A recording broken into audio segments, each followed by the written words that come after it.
Hey girl, hey, how's it going? How are you? I am trying to get used to this setup. I don't know how it works, but it looks nice. But also, good morning. How are things, Zinc? Also, don't mind me, I had to throw a different shirt on because I went to start streaming and realized I had drool all over my PJs. So I'm like, I should get rid of it. Apparently, I slept good. Okay, I think if I hit continue, it loads the game that I'm currently playing.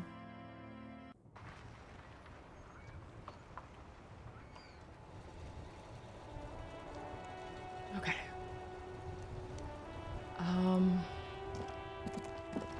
We still have to deal with the dead body. Kuno. Yeah, what you talking about, kid? Wait. Hold on, no, we got the keys. This trash container is locked. The sliding lid has a padlock that says, whirling in rags. Oh, I thought it was gonna be like very high. Tool not equipped.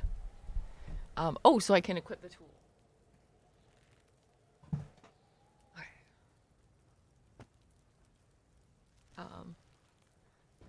Leave. I can equip the tool.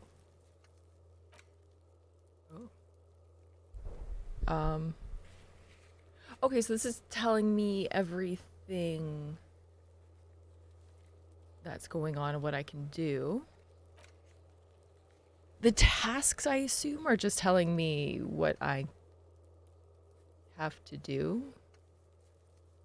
You just suppress the urge to throw up and approach it. Okay, so I need to go get some ammonia. Open the trash container. Okay, let's do that one first, because I feel like that'll be easiest. Also, I don't know how to equip things or unequip them, so... Oops. I was not paying attention. Oh my god, this chair.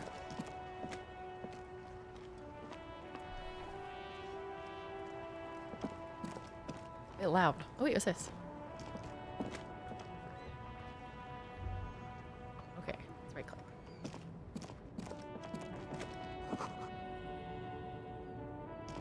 Okay. Hey pretty lady, I know you gave me gloves, but do you also have I can't ammonia? believe it's snowing again. The young woman watches the snow. Or watches the falling It snow. felt and like sighs. springtime just a few days ago. You still have your salts. I could use some. Sure, I'm done with them. She takes a small capsule out of her breast pocket and hands it to Go you. easy on that stuff. It gave me a terrible headache. I have to run. Literally.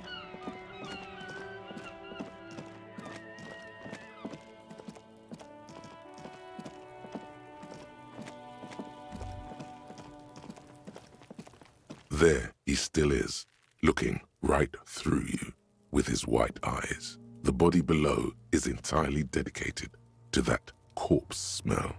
Emitting it is all it does now. Active decay. He's about to blow! Cop's gonna blow, Kuno!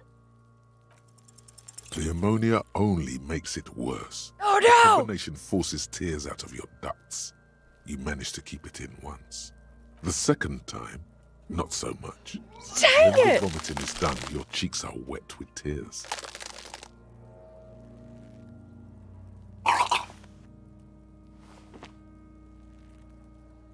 Ammonia didn't help at all. Nor does the wind right now.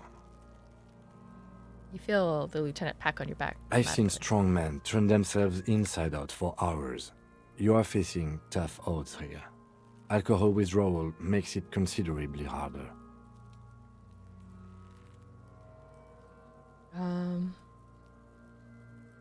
Without me, I just can't No. keep it down.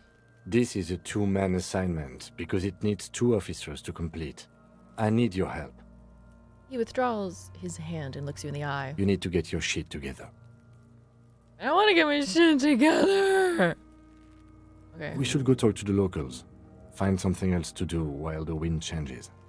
It's pretty bad right now. Volumetric shit Give compressor. it half an hour. Get yourself together. Then come back and have another go.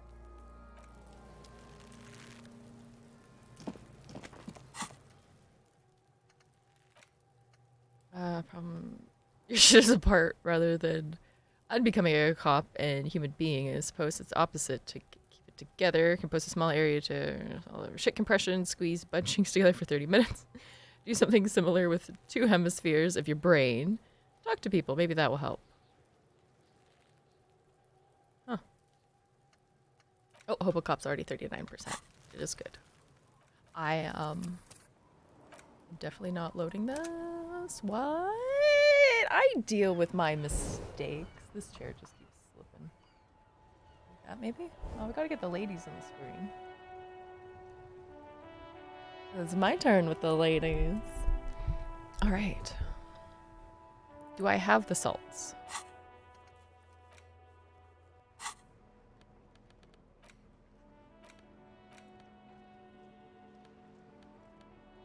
Am I supposed to, like, combine them?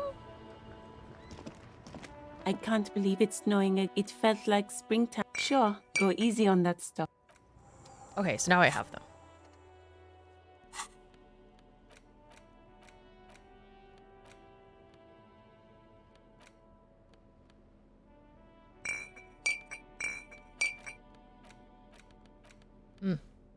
Can't combine anything. I think you said the pry bar.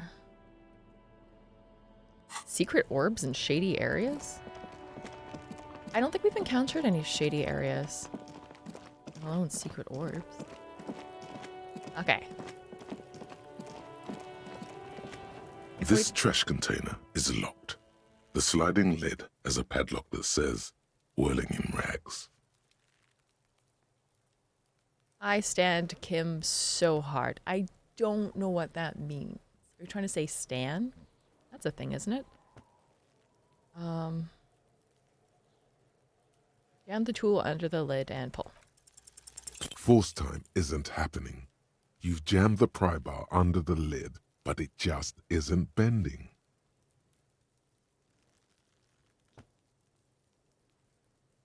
Fuck this kind of metal. This is fucking shit.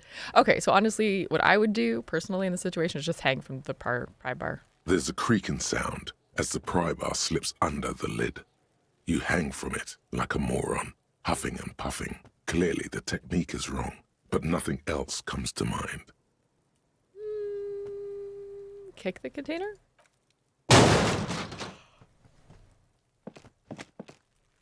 Unsatisfying, hurtful.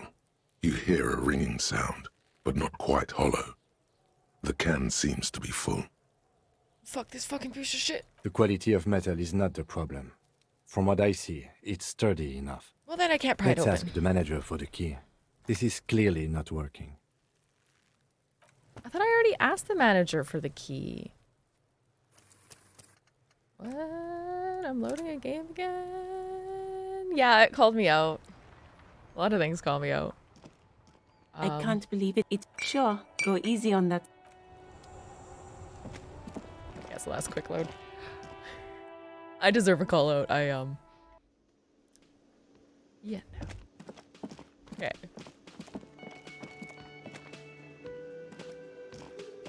Hello, bartender. Can I help you? Is that yours? Mine? No, it belongs to the Whirling in Rags. Thank you for clearing that up. Why do you keep the container locked? Why? I thought as much. Well, yes. Us and the guy. It seems a little callous, doesn't it? Something stirs in you.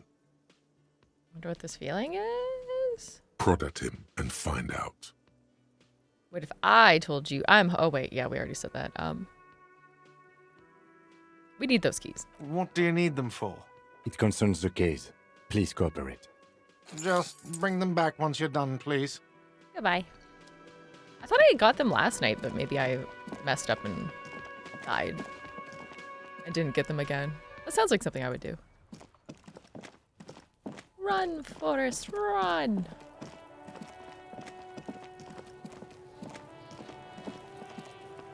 This trash container is locked. With a well-oiled crack, the lock pops open. It should now be possible to simply raise the lid. Don't. Maybe you shouldn't. Maybe you shouldn't. Of course you should. This is your time to shine, Hobocop. Dive into that dumpster for extra content.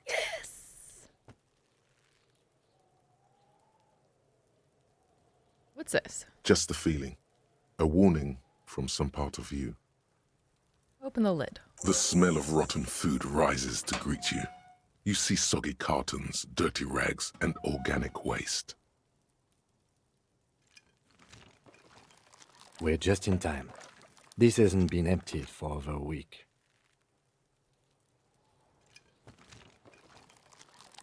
Okay, we're gonna start. Look under the boxes of carton. You see milk and egg rest with one broken egg in it. Some pasta wrapper. Picking up the soggy packages somehow feels familiar. You've done this before. The movements are recorded in your elbows, the methodology in your fingers. You're used to this. Used to what? Dumpster diving? No, searching for evidence in the trash. Oh, okay. Good practice for dumpster diving. Dive further. A box falls into pieces in your hands. Batiste Soleil cereal. There are plastic pasta packages below. And turbo noodles. Ooh. Nothing of note, however. Pick up the rag. Or pick at the rags. Among the threadbare kitchen towels, something catches your eye. A pair of denim trousers. Grab them. As the legs of the slime-covered jeans begin to unspool from the garbage, a rank corpse smell fills the air. Ew. Are these the victim's clothes? The smell is not nearly as bad as the cadaver. These clothes could not have been in contact with the deceased for more than 2 days after his death. So who notified him? Cadaverine odor is faint. If these belong to the deceased, they were removed when he was still in the early stages of decay. Drop them in here, officer.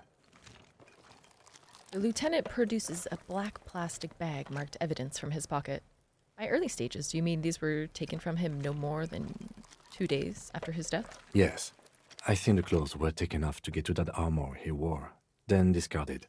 They must have stripped him of it fast too, the scavengers, in a matter of days. Bag the trousers. Guitar-marked blue jeans. Pockets empty. Or empty. He wore them with a belt, too. A white belt. The loops appear stretched, but He looks into the container. the belt is missing. That's it. Do you see anything else in there? I have another bag here. Something That's convenient. slimy catches your eye. Ew, reach for it. A drab, long-sleeved shirt, olive-colored, appears from the food waste, dripping with pus. Well, I was gonna say I should be wearing this clothing, but I guess not. This is a military-type overgarment. No label or serial number. This is the kind of rib-knit shirt that's worn over light armor to conceal it in an urban scenario. Anything more? He nods to himself. The rest of the rags are just kitchen variety waste. Just garbage. I think that's all. All right. We should go to Gart again and ask if he knows who put the clothes in the trash. It could be as simple as someone from the hostel cleaning the yard. Or that one. I'd advise against confronting that force. He nods towards the red-headed boy behind him. You think someone from the Whirling might have been involved? Not really. All we know is the victim's clothes are in the trash. The lid was locked, and his establishment had the key. It's just a small loose thread. Makes sense. But we need to ask the kids who put them there too, maybe. The fuck's he on about? Kids? You hear that, Kuno? He thinks you're an infant or something. The one behind the fence yells. See? Yeah, okay. The lieutenant nods, then looks back into the trash container. Search the food waste. It's just organic waste, cold and slimy on your hands. Apple and potato peels, mostly. Unidentified sludge, and the occasional chicken bone thrown in for good measure. But hey, what's this? What? A blue piece of plastic sticks out from the apple peels. It's shiny. Looks like the corner of something. Pick it out. Something larger. A clipboard. A blue plastic clipboard with moist papers hanging from it. They look badly damaged, but you can still make out forms and notes, written in a man's handwriting. Is it my clipboard? Not just any man's. This dense cursive, it's yours. Yes. Officer, is that your paperwork? The handwriting, it's mine. There's a lot of it, too. And you've got an autopsy form in there, in the back. That light pink copy paper. Miserable-looking slip of paper sticks to the board. If you don't mind my asking, how could you have let your paperwork end up in the trash? Must have been cramping my style. It has a foreboding quality to it. Maybe I need to lose it for some great bloodletting to begin? Or bloodletting? I think I didn't want to be a cop anymore. That's why I tried to flush my cop life down the toilet. We're sobering up, we'll be honest. Well, He doesn't know what to say. I'm sorry. Forgive me. lucky we found it. You should take stock of what remains, just to be sure some has not made it into the hands of the RCM's adversaries. Organized crime and the like. There might have been police secrets in your notes. Okay. It would also not hurt to start taking notes on the case. Now, tell me what your eagle eyes see. Or are we finished? He peers to the trash, where soggy cartons and rags stink uninvitingly. Dig in Hobocop style for extra content. Wow, an Armistice caliber 50 knock cannon, half wrapped in paper tissues. So shiny. What's a knock cannon? It's a giant rifle, and it's very expensive. Not as expensive as that fat string of pearls snaking around the rotten banana peels, however. And is that Cordon Electric's preamp with Electra F2 tubes? It is. That catches quite a price. We're talking 12,000, easy. Unless you're into hi-fi yourself. I'll sell it. What's hi-fi? Music? No, you won't. Because none of those things are real. Oh. They're not actually in there. All you see is food waste and crisp wrappings. That's rude. Cruel jest. There must be something. All you see is a broken mug with a racist depiction of the Yellow Man frolicking in saffron. An antique? Only in its social sensibility. Take it. Lieutenant briefly glances at the mug, then returns to his sight to the trash. Close the lid. The container sounds a muffled gong.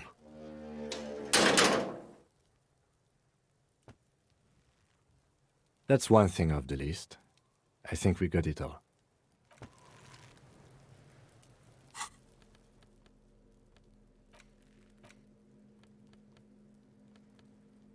Oh, my pen from answering something right.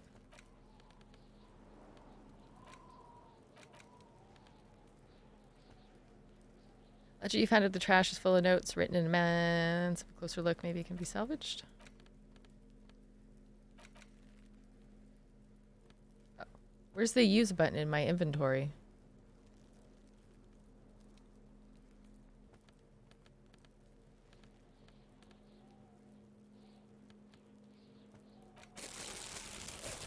Oh.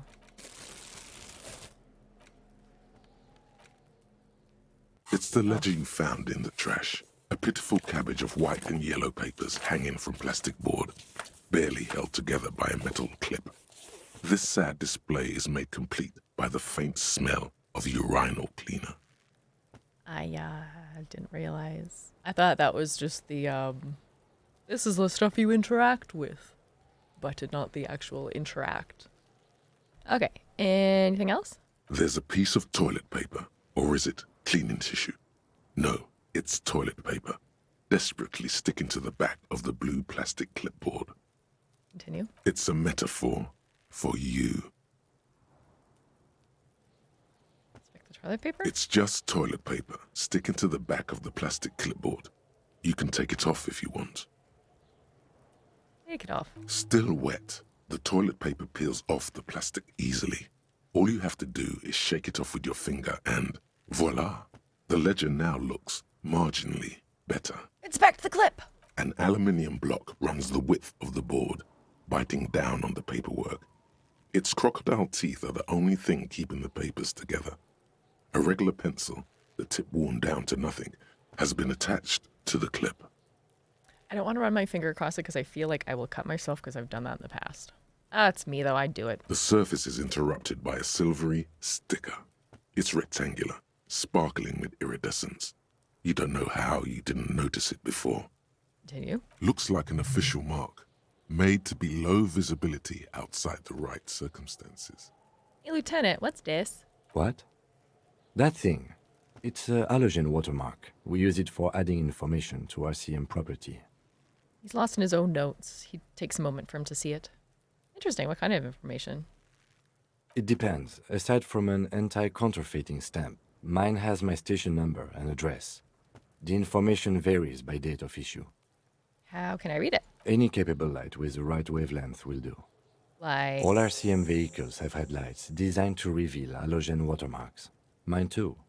This means you can read the watermarks if you just turn the lights on.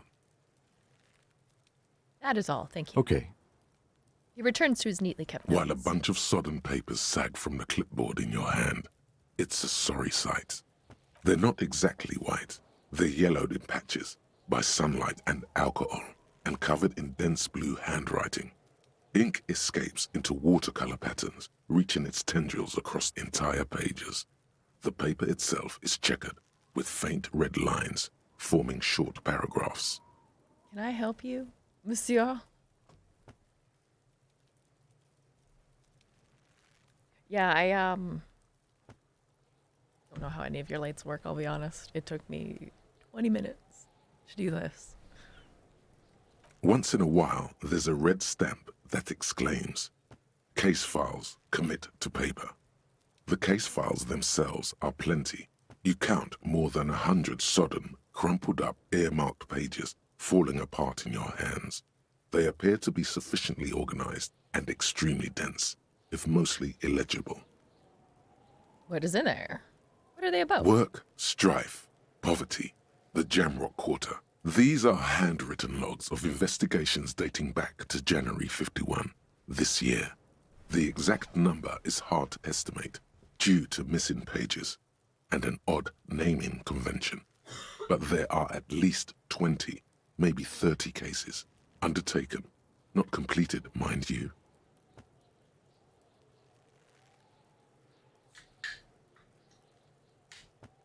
Oh, we still got cake. Forgot about cake.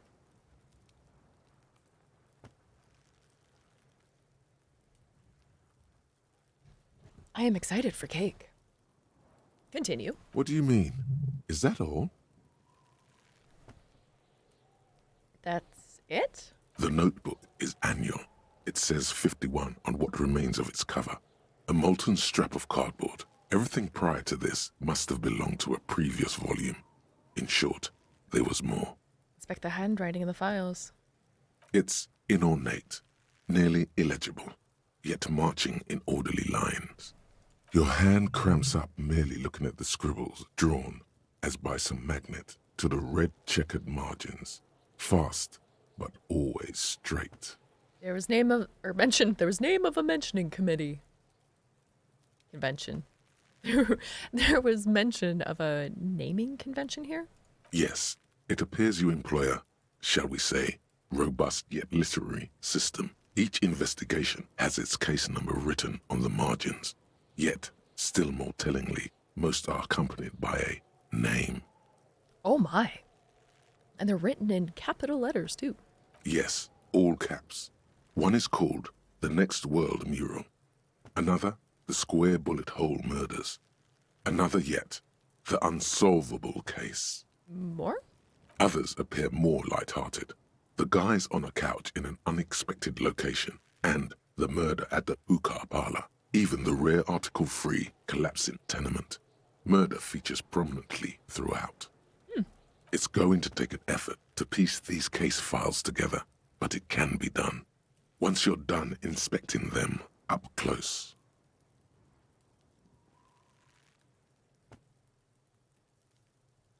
Can my cases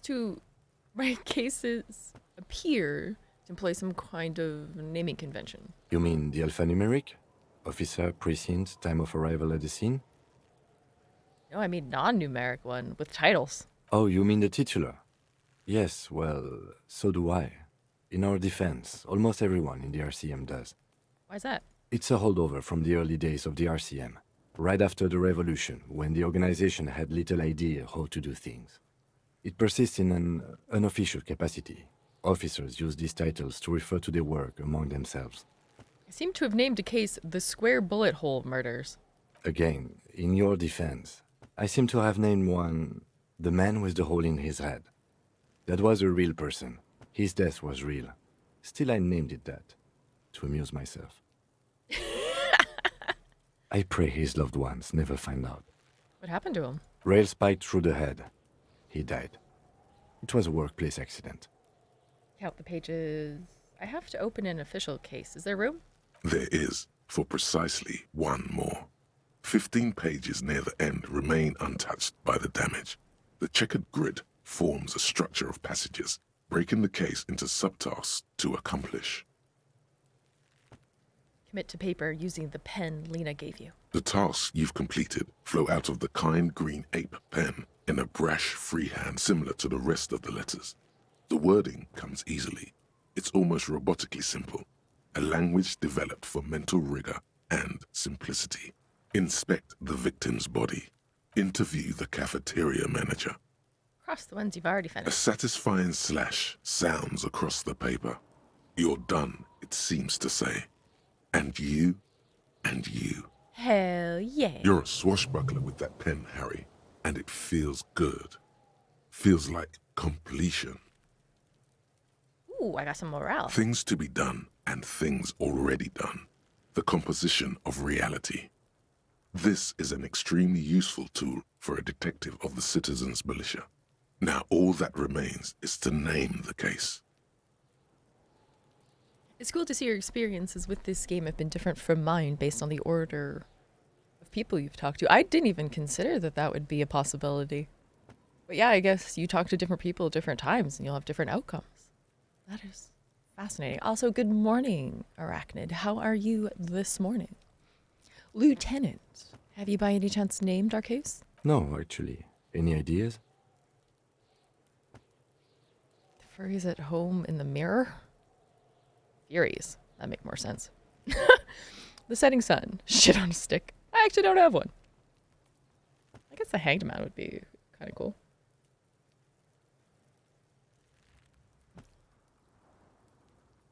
Oh, well, then maybe I can suggest one. Go ahead. The Hanged Man. That's idiotic, mockingly. The hanged man. Way too simple. I'm not... I can say I'm not feeling it. I wonder what else he would come up with. But I want him to like me. Solid name. Thank you. I think so too. Good and normal. The lieutenant nods. I'm going to start calling it the Hanged Man. It's good we sorted this out. I'm done inspecting these. Close the case files. You don't exactly close them, so much as distance yourself from the smelly papers. They're a little further from your nose now.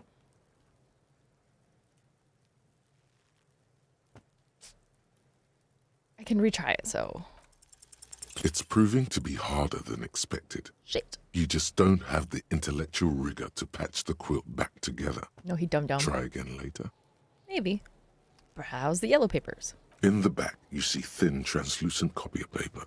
Some neon yellow, some bright red, all covered in boxes, like marching armies. These look like official forms, waiting to be filled out. What type of forms are these? 3. The topmost are misconduct fines. The middle ones are station calls. And the bottommost are field autopsy forms. Each is easy enough to make sense of. Whatever you say there, boss. Misconduct fine. A monetary penalization ranging from 20 to 250 real. Severe cases allow for 1,000 real, but that requires special paperwork. The details of issuing these fines are spread out over the rest of the fields. Station call. These are quite sinister in tone.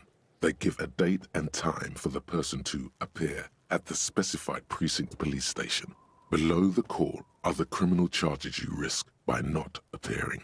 All in a print so small it could be considered downright cute. Adorable. Field autopsy. A dozen pages of thin copy paper, bright red in color. You see the parameters of a deceased human form waiting to be filled in. Age, sex, condition of internal organs. We're good on that. You pretty much mastered it in Mortuary Assistant. Yes, All that remains now is to fill those forms and hand them to people. Fines for wrongdoers, interview requests for bad guys, and field autopsies to dead guys. The rest of the stinking cellulose is much worse for wear. Being sandwiched between the board and the rest of the paperwork must have spared the fragile copier paper. Look at the clipboard. It's made of dark blue plastic, hard enough to beat someone to submission with. The edges are rounded, however. The U4 size board feels thick and heavy in your hand. Light shimmers on its wet surface. On the back, you see the embossed letters, RCM. Shake the ledger. Am I going to regret this? Something rattles inside, ever so lightly. Is there a hidden compartment? Ooh, how big is And this? something small inside. Light, made of paper or cardboard, or dried flowers perhaps. Peek inside. The plastic shimmers like lapis lazuli, but it is not see-through. You cannot see to its center. There's something there, a rectangular shape, like one of those postcards that Annette told you about. Oh, I need to get a postcard. With your hands, U4-sized pages hang from the clip screwed to the top of the board. Open the hidden compartment in the clipboard. The two sides of the board appear slightly misaligned, like a drawer that's come off its slides. If you bend the plastic on your knee slowly, the slides snap back into place. It should be possible to just, I'm way too curious to not do this. Slide the drawer open. without resistance or sound, the two panels move against each other. The compartment is now open. What's inside? 2 ticket stubs and a handmade postcard. Pick up the ticket stubs. 2 octopuses are smiling, reaching their tentacles toward each other in the colored pencil drawings. The tickets permit access to the zoo in Revachol East. The aquarium costs extra. These let you go there, too. Ooh, pick up the card. Thin wax paper has been glued to a piece of cardboard. Sounds like leaves rustling when you pick it up. You see Smell it. violet flowers, floral patterns, patches of glue. It smells of chewing gum, apricot flavored. That's A weirdly touch of specific. cinnamon, the end of summer. You think the label says tutti frutti. Open it. Familiar handwriting lines the inside of the card. Looped, round letters in a woman's hand. Harry, it begins. You're already reading. I wanted to write you a letter so you can read it when you wake up. Maybe it will make you happy. Keep reading. Your hand shakes, holding the card. Every morning when I step out and you're asleep behind me, it says, I find a little piece of sadness in me. I carry it in my chest, down Voyager Road. Every step I take, it grows. By the time I reach the fuel station, it has filled me entirely. I step onto the light rail and look back. Sparks fall from the bow collector. I know it will be like this until late afternoon, when I get off the 42 and walk back to you. You. Every step I take will get lighter. It almost makes me run. Sometimes I do. I can't believe I met you. I can't believe the happiness I feel with you. You have a vast, vast soul, and I will always, always, always come back to it. I'm starting to remember all the times that I made fun of Iron Soda about his chair that was falling apart and how funny it would be if it fell apart on stream. And I'm starting to vastly regret that because I think karma is going to come and bite me in the ass. So this chair is Kisses, terrifying. kisses, kisses. You feel the air sucked out of your lungs and the blood sucked out of your head. Everything around you gets dark. Small white dots appear. You feel the ledger slip from your hand. Damn it! No, hold on. Yes. Hold on. To what? There's nothing. Detective, is everything all right? I guess I'll fall sideways.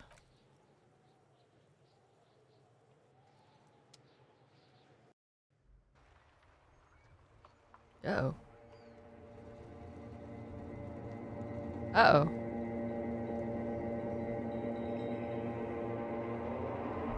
Buy me a chair, dude. I can't afford that shit. I got a lot to do. Why does this begin? There is nothing. Again. Nothing? Nothing said, brother. No treachery, just blackout. Just lie there, passed out. Well, almost nothing. There is the ground below you, that's still there. And the small light that's on, fluttering, somewhere in the basal ganglia.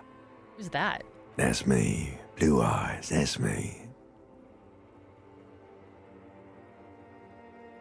Lies? Do you know how much this vacation's gonna cost me in July? I'm very excited. I have no idea. Who was what? He speaks of the sickening longing, the unwell emotion. Even in the darkness, he's grasping for it. Still trying to hold on to the great sorrows slipping in the water. Slimy.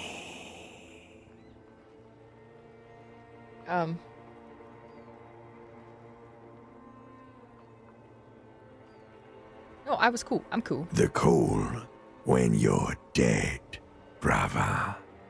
Here in the paleo-mammalian cortex, we call it the shadow. Ooh, shadows in your brain ain't good. Because it's always there. Tell him. Tell him. Ah, yes. In the olfactory system, they call it the apricot chewing gum scented one. It's unhealthy of them to linger on it so.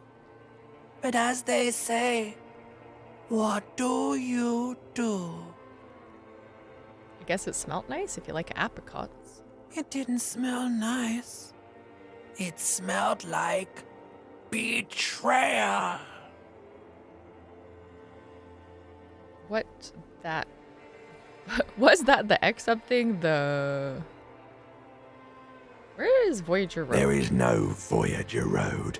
There are no roads, no houses, no lights in the windows. It's all on pause. It was at the X-Up thing. Bloated corpse of the past resurfacing. No, it was beautiful. Beautiful. Believe me, stupid ape. Its lack of beauty was not the problem. Ugh, just lie there motionless. You think they would let you? Until you disintegrate into biomolecules. No. Someone is breathing on your face now, inspecting your pupils, stupid idiot.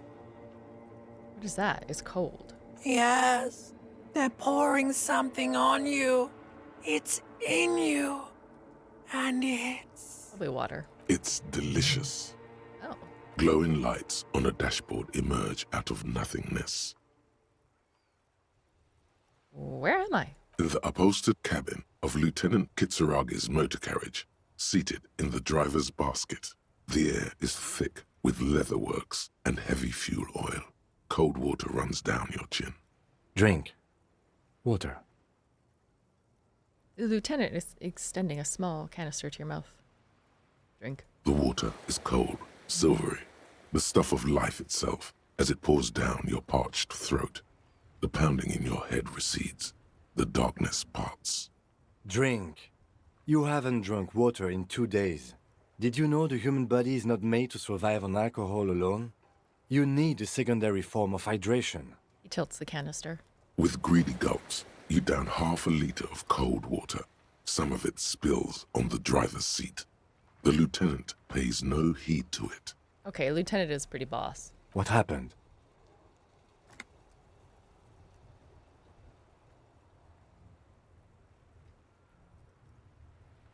Fuck it. Start climbing out the motor car.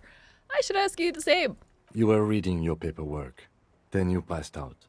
I carried you to my kinema to take you to a hospital. Then you came to. How long was I out? 10 minutes, maybe. That's not good for your brain. I came in contact with the burnt-out ruins of the past, Lieutenant. That does sometimes happen. He hands you the remains of your ledger. You dropped these. Are you okay to proceed? Let's solve this case. Good. But first. Wait, is it gone now? Oh, okay, perfect. It's the ledger you found in the trash. A cabbage of papers hanging from the acidic stench of rotting food is rubbed off on the cellulose. It now forms the base of the experience. This base surrounded by a faint air of spoiled meat, the stuff of death itself, and then sprinkled liberally with the citrus zest of toilet cleaner. You know, like the bits they put into public piss bowls, probably called Fermi Discrete, or Axel, or something. At some point in its journey, the ledger has seen the inside of a public toilet. I know, she already told me. If you knew it was dunked in the toilet before getting chucked into the trash, why are you sniffing it? Maybe it's my fetish. Maybe everything of that knows. The option was there.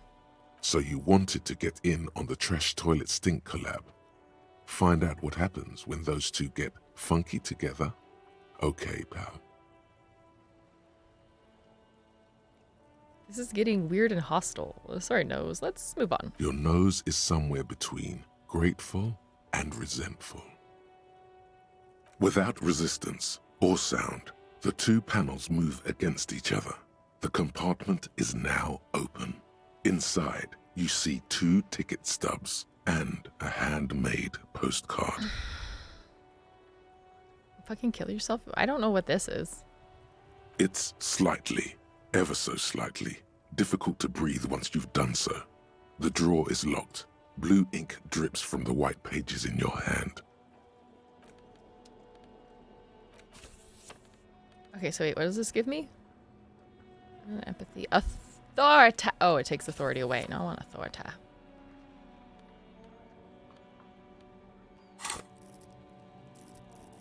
Oh, I can level up again. So I got my pain threshold up one.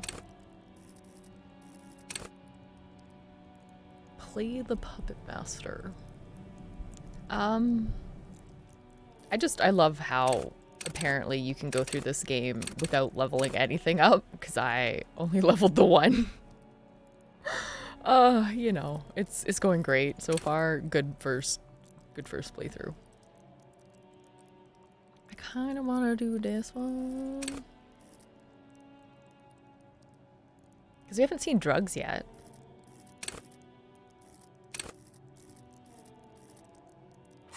What else do we have? Apparently there's a pissing match between Precinct 41 and Precinct 57. Ask him about this after the initial inspection of the dead body is done. I see some unruly men gathered in the mess hall at the Whirling in Rags. They're not there today. They'll likely eventually show up. Keep an eye out for it. You need to pay for the damages you caused. Damn it. Oh god. And it's getting later too, I think. It's unclear how you should go about finding this tiny piece of plastic. This world is huge. Maybe you should just stumble across it down the line. Miracles happen. Who made the call? Keep searching for the caller despite any lacking obvious leads. This may take some time. Get a whole sad song on tape. You have no idea where you are. Rich people are educated. Find any information you can with a gun.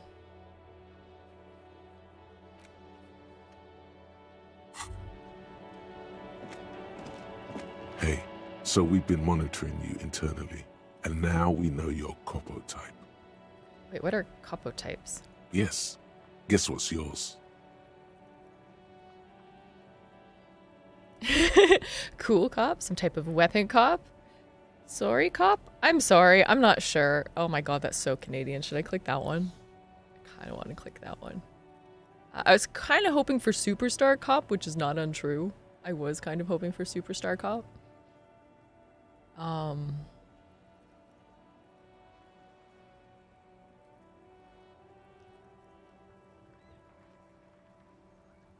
Oh, I thought that was some foreboding kind of bass in the music, but it's whatever people are doing construction-wise in the building.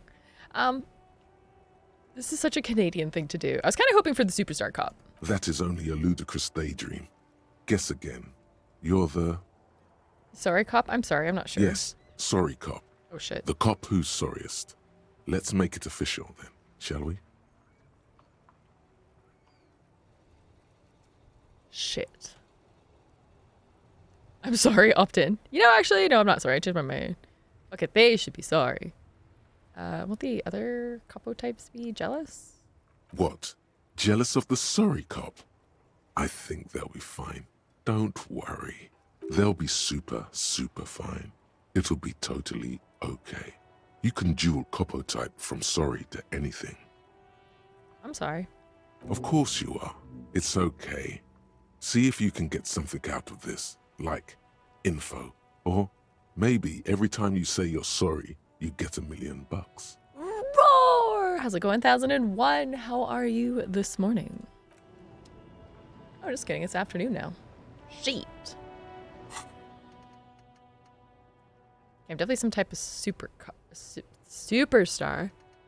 What's this white morning? -1 authority.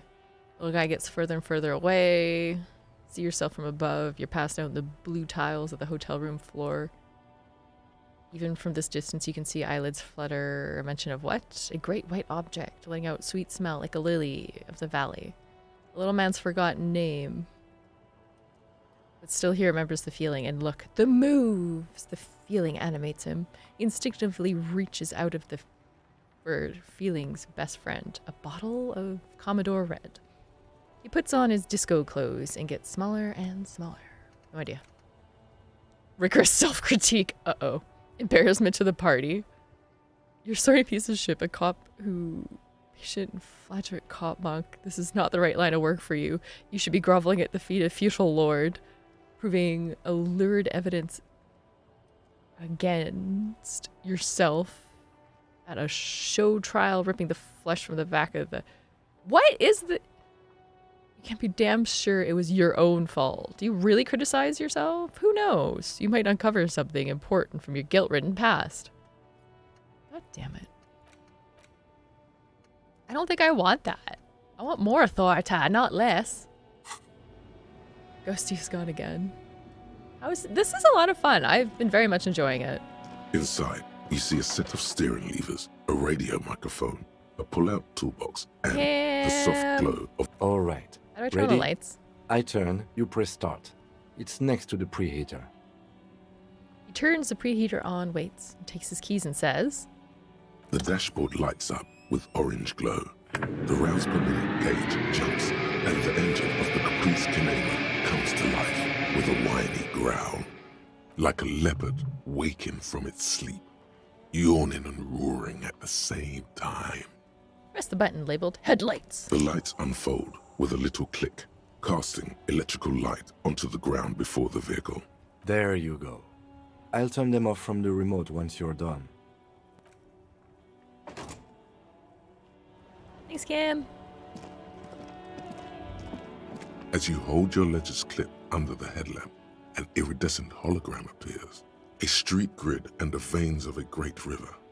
A familiar sensation washes over you. There she is. Revachol West. There's a note of pride in the lieutenant's voice. Around the borders of the watermark are dozens, no, hundreds of micro-perforations. Look at this shimmering street grid. The rectangular watermark is overlaid with the logo of the RCM, and yet the major arteries of Revachol are all recognizable. They shimmer in the Canema's headlights. Wait, look around you. A rat brazenly darts past you and disappears amongst the stopped lorries. In the distance, a child somewhere shrieks. A woman reprimands her in a voice no quieter than the child's cry. Ah, Martinez. He smells the air and says, "Where are we on this?" Point to the halogen map. Let me see. He takes the ledger for a moment and he inspects it. Right here. He says, his finger near the top of the map, the segment of coast jutting out into the great ocean. Seems nice. No, it does not. The lieutenant said without optimism. Well, you know, you did the sigh. I thought we were going to have a bonding moment, but I guess not. Fuck me.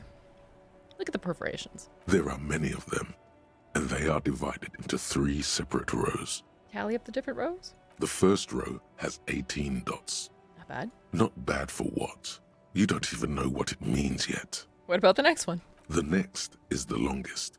It runs all the way around the border, and then some. Count them individually. Well, how do we count the other one? Do we count in 18? There are so many, it's hard to count. More than 150, at least. Maybe even 200. What about the last row? The last row has 3 perforations. As you look at them, you feel your index finger reflexively contract 3 times. Seems like something I've done before. And something you'll do again before this is all over. Hey, Cam, what do all these holes mean? Point to the dots on the watermark. Those are perforations. They represent your record as an officer of the RCM. They are your statistics, as it were. I should have guessed you'd keep a record. Officers often do. Let's take a look. Uh-oh. More than 150, more than 150, and more to see. I'm gonna be a Disco Elysium master. It's my destiny, right? The first row represents your Gotta years catch of 'em all. service. 18 years. Okay, not bad at all. What did you do before you volunteered? Wait, 18 years I've done this? Got drunk like a megastar? Yes. I walked the land telling whores and liars of the end to come. There are 9,855 days remaining. I was a hobo. I lived under a boat. Probably some boring office job, same as everyone else. I feel like I went around apologizing all the time. I don't know if I want to go like full Canadian with this. You really think I have any idea? Getting drunk like a megastar.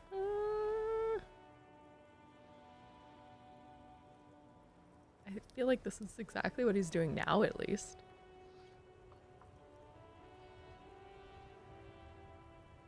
I need to get drunk like a megastar. Shit, it helps me make decisions. I'm just kidding. I feel like last night I was more like, yeah, hobo superstar comp, let's go. And now that it's the next day, I'm like, I feel like I need to go around apologizing to everybody. Because this guy, we've done some shit. We probably hurt some people. Missing our gun. That's fun.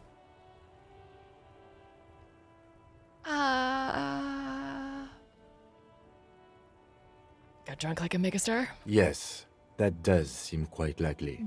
Your youth coincided with some heady days for Revachol. But let's move on, shall we? This next row, the one that wraps all the way around, is your number of closed cases. Closed is good. It means finished. You've got, let's see... Wow, more than 200. Is that a lot? It's quite a lot, even for someone who's been on the force for nearly 2 decades. Usually, clearing more than 10 cases a year puts you in the 90th percentile of all RCM officers. See, Kim, I told you I was a superstar cop. I'm picking that one, but let's see what the other ones are. I used to be good with some solace, I guess. What's the last number? I don't think I can ever re-become this person. I think the last number is going to be kills. I told you I was a superstar cop. Call it what you want. You were a valuable member of your precinct. Now, let's look at the last row. You know the answer already. The tingle in your index finger gave it away. Those are my confirmed kills. 3 of them. That's right. Hold it. How did you know? The lieutenant says, gauging your reaction. Because I felt a twitch in my index finger. I feel like a killer. Just a lucky guess. For an RCM officer, especially Precinct 41, which is in the Jamrock Quarter, it's rather tame. I mean that in a good way. There are certain officers who treat their kills like some kind of ghoulish game. If they do happen to solve a case, it's usually by accident. It's obvious the lieutenant doesn't think very highly of these officers. But it seems as though you are, or at least were, one of the good ones. So we have that to be thankful for. Have you ever killed anyone? Yes. He says, declining to elaborate. How do you handle the strain? Everyone has their own method of coping. Some more effective or self-destructive than others. He gives you a meaningful look. Personally, I find it helps to keep up a few hobbies. Like what? Oh, this and that. Let's not get into it now. Maybe I should find a hobby? Why not gardening? You've already got the gloves. He points to your yellow gardening gloves. Thanks for this. The lieutenant nods. Let's go! Right. I'll go turn off the lights. He presses a remote control on the key.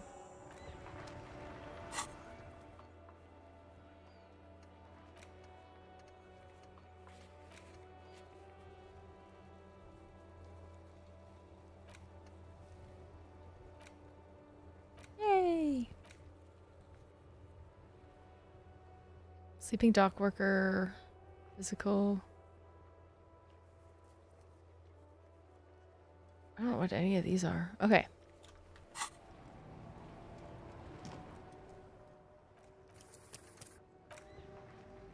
Saving. It was quite clearly a Pokemon reference. Gotta catch 'em all. To the crooks. Oh wait, who the fuck are you? Where'd you come from? That sugary black rum stain on the counter makes you teary-eyed with joy. It's almost touching how syrupy and sticky it is. How long have you been up already? Pretty long. It's drink o'clock. An hour? Sweet Lord, a whole hour. And you haven't thought about rum and lemonade in all that time? You've truly extinguished all trace of yourself. Oh no, did I pick something that makes him like automatically an addict? Oops. Actually, I should be thinking about this. Looks like drinking hasn't turned out too well for me. Now that you mention it, I do need a rum and lemonade. I'd love for the bartender to serve me up a beverage. I'm secretly thinking about it all this time. Okay, actually, should I be thinking about this? Looks like drinking hasn't turned out too well. Maybe you haven't turned out well for your drinking. Have you thought about that? I have not. Get a goddamn rum and lemonade into yourself, boy. Oh god. Or better yet, lick that stain off the counter. Ooh. Lick it, but only a little. Calmly, the lieutenant looks out of the window, then to you, licking the tasty rum stain off the counter, but only a little, then out of the window again. It doesn't count, right? Oh, why is this?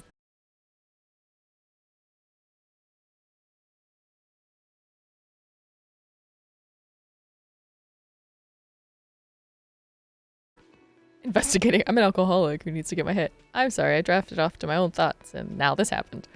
Investigating. We should move. You could definitely go for some more. The titillating scent of alcohol in your nostrils was beautiful.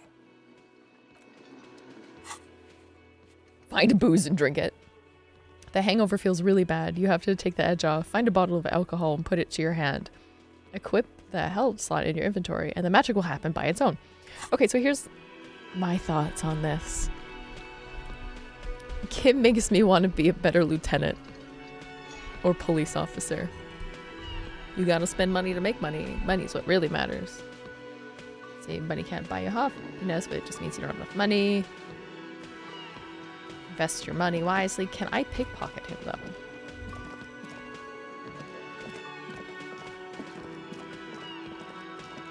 Can I help you? Here's your trash container key. Thanks. I hope you found what you were looking for. Found the victim's clothes, actually. How strange. I certainly didn't put them there. Maybe you don't remember putting them there. Maybe you were sleepwalking or in a fugue state. Did someone on your staff who put them there? Who else has keys to the trash container? Sylvie had the keys before I got here, and I can vouch for her. I can vouch for all my staff. None of us would tamper with the crime scene. Maybe you don't remember putting them there, bartender. I think fugue states are more your forte, officer. Who else has keys to the trash container? The trash collection service, CS Municipal. I don't see why they would put anything in the trash, though. Ah, the elusive CS Municipal. I doubt we'll be able to track down who was sent here last and when.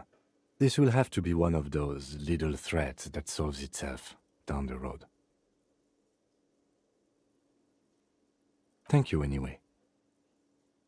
Thanks, let's talk about something else. Yes?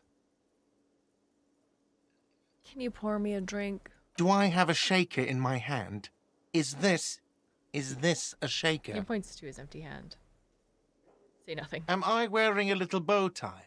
Am I wearing a bow tie? and doing this?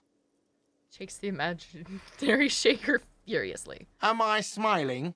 Do you see me smiling and shaking my little shaker? No. Do you know why? Why? Because I'm not a bartender. I'm a cafeteria manager. Is there anything else you wanted?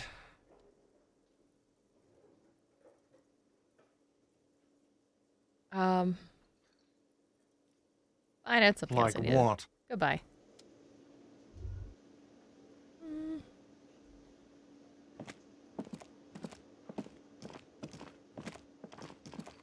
Hello again, sweetie. Are you okay? Oh, I'm perfectly all right. I'm more worried about you. What was that? Don't beat yourself up over it too much, dear. People do strange. She's cute.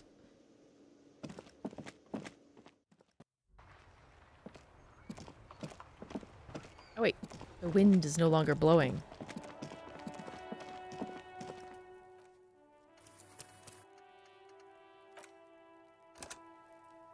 Let us deal with this.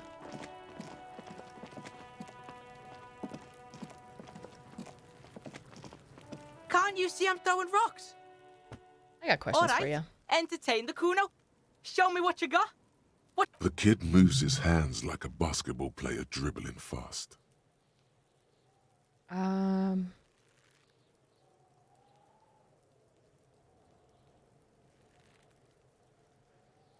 The body, what do you know about it? Shitload pig.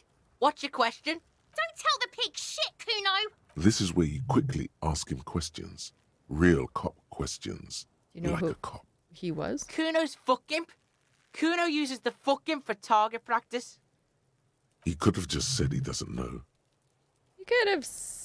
Okay. Yeah, it's fucking okay. Gotta have a gimp for rock practice. It misses. Don't ask the pigs for permission, Kuno. Don't ask the pigs for shit. You know how I got up there? Probably climbed. Kuno was busy down the road when that shit went down. So you didn't see it happening? You heard Kuno. Kuno wasn't even in Martinez. Kuno wasn't in Revachol. Kuno wasn't regional. He puffs himself up. Oh, okay, where did you go then? I don't know. Some fucking He looks around, trying to come up with something. Mesco or I don't know. Some other place. Night City. Kuno was in fucking Night City. Where's Night City? Kuno gives this info out on a need-to-know basis, and you don't need to know. He draws Kuno snot didn't up his smoke the nose. gimp, if that's what you meant. Have you seen anyone suspicious around? Just a couple of pigs sniffing around in the dirt. That seems pretty fucking suspicious to Kuno. Have you met a pig? Yeah, you tell the faggoty, Kuno.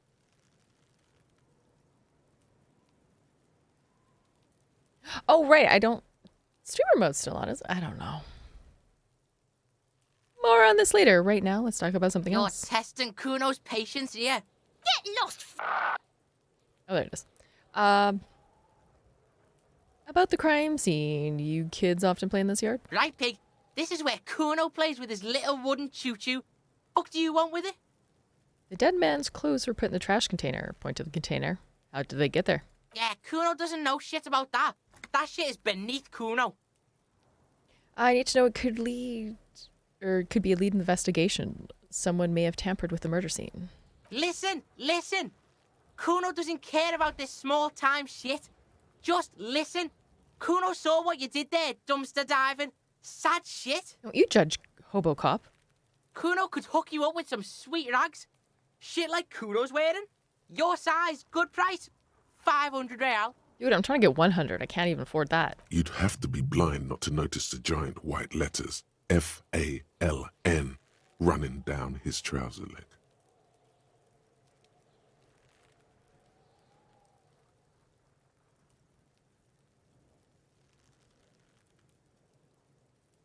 No, Kuno, you don't know anything about tampering. I'm investigating and already have pants.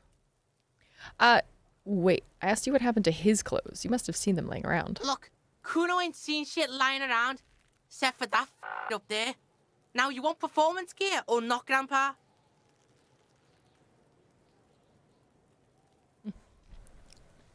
The lieutenant remains silent, but his expression couldn't say, "I told you so," any louder. Shh, this is going somewhere, Kim. It'll be fine. All right, entertain me. What's so great about these pants? Pig, these are found modulars. Liquid fit, performance crotch, urban survival shit. Made in Mirova by scientists. Pants scientists. Believe it, you need this shit. He unzips his jacket and gives you a quick peek at the plastic-wrapped pants. They are graphite black and look brand new. These could drastically improve your chances of survival in the urban wilderness. No, Kuno, or maybe I might be interested in the pants. Let's talk about it later. I know, Kuno, you don't know anything about the tampering I'm investigating, and I already have pants. Whatever. Kuno was trying to help you, but you're too fat for fouling anyway, pig. There's also a mug in the trash. Show him the mug. I am quite proud of the mug. The fuck? A mug in the trash? Is this about the fucking clothes again? Does this racist mug have anything to do with it? Yeah, Kuno sees where this is going. Kuno's got that fast brain. You saying you pigs are after the mug fucker, 'cause he's the clothes fucker? I can't hear you, Kuno. Speak louder, Kuno. That's exactly what I'm saying, Kuno. Someone has tampered with the crime scene. Clean some of it up. Shit, that's tense. Someone's going to the beat-down basement, huh? Mug guy gonna get tied to the radiator. He nods in approval. Kuno doesn't know who put that shit in there. And if he did, he wouldn't squeal. But if you find out, maybe you can... Stop turning into a pig, Kuno. They're trying to get you hooked on the snitching. Get away from my Kuno. She lets out a hiss. Yeah, get your bacon shit away. Kuno doesn't like to be seen with the popo. Get your shit done and out of Kuno's face. That ladder yours? No, it's not fucking Kuno's. It's ancient. Look at it. He thinks you're fucking fool, Kuno. He says you climb the ladder up to your magic tree house. Get the fuck out of here, pig. Kuno doesn't have a magic tree house. I could see why people want to shoot that other kid. What's in the greenhouse over there? Dunno. Kipta's gardener used to work there. Hold on, the gardener used to work there? Yeah, that's what Kuno said. She couldn't handle the heat, so she took off. Kuno can take it. Shit's nothing to Kuno. He fills his lung with rancid air. His eyes get a little watery. Wait, what did you mean by Kipta? Look it up in the library. Kuno's not a fucking dictionary. Fucking small brain. Kuno means the gardener, alright? He shakes his head.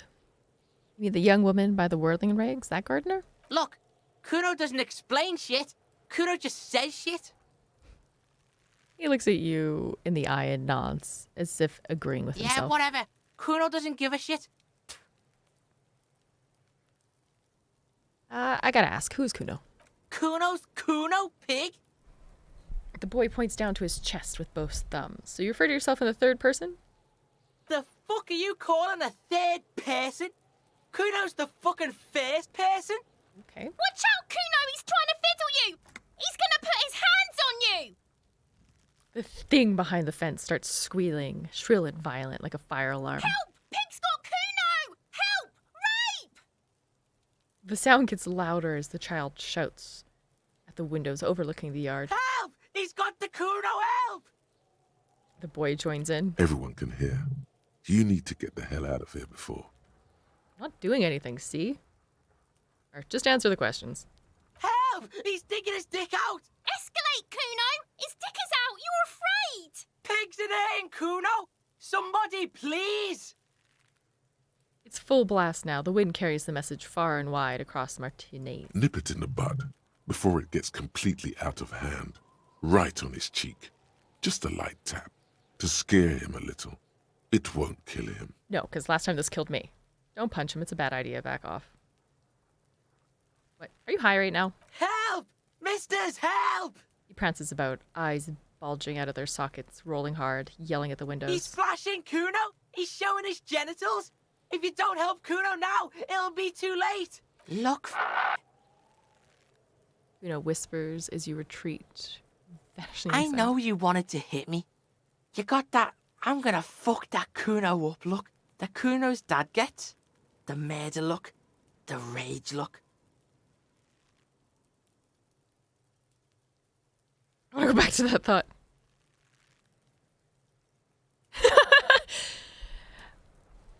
How do you know that? You can't see inside my head. Whisper.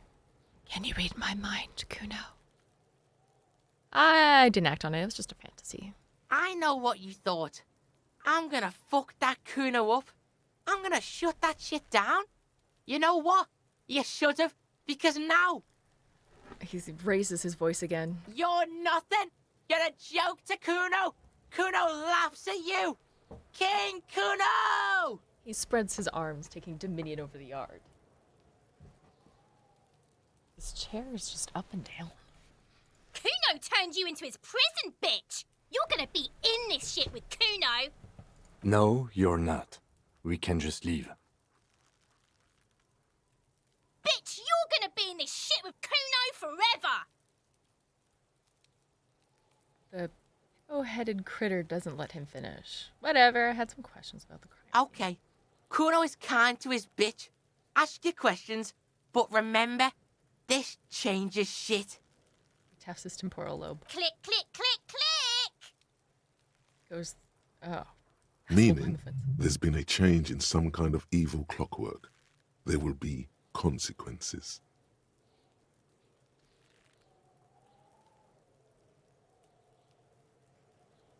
Oh. What kind of consequences? Kuno, I threw up and I can't investigate the body now. Yeah, like a fucking volcano. Yeah. Kid's Fucking mimic. pathetic. The kid mimics violent puking noises. You're lucky you didn't die there! Maybe you got some advice for me. I mean, you're obviously handling it quite well. Yeah. Kuno's got some advice for you. The kid looks to his left, then to his right, then leans towards you. What are you? Like 80, right? Maybe you should stop embarrassing yourself in front of a fucking kid. Empathy. He's on your crime scene, bossing you around. And he's been here for some time too. This is where he hangs out. You have to get more out of him. He could be useful. Hey Kuno, I think you can turn the Kuno down for a moment. Let's talk like normal people. Listen, I know this boundary pushing thing is very new to you, but it's old news for us grown-ups. You must have seen all kind of things throwing stones here. Want to help the RCM bust a murder? Probably not. That's old news to grown-ups. Get your snout out of Kuno's ass. Kuno knows how hard Kuno pushes it. Kuno pushes it hard level. He waves you off. You should give up, Popo, or the Kun will keep fucking it out of you. You okay, Kuno? She looks worried. The Kun has her confused. That went wrong. He took it as a compliment. Then he had a minor seizure. That came off. Kuno doesn't fucking... That's nice. Okay, let's go deal with this thing. I'll die before I squeal, pig. What are the strange words you use, girl? I come from the woods, Guttavitu. You don't want to go there with me. You don't want to see what I've seen. Don't be traumatizing here. Get the fuck out of here.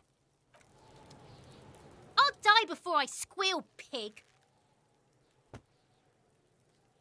Child, converse with me. Murder was the case they gave me. She's almost vanished behind the fence. Only the top of her hat remains. I'll die before I squeal. Good. What's this kid shit? Fucking mind games. I'd rather die than squeal. She puts her finger to her Get temple. the fuck out of here, face. You got done. Talk to me. So it's a girl. Interesting. I'll die before I squeal, pig. You don't want to fuck with me. I got my hands bloody. I'm not here, pig. You're not seeing this. The hat drops even lower. You can still see the top of her hat from behind the fence. I'm glad I got that perception check. Shit, smells windy.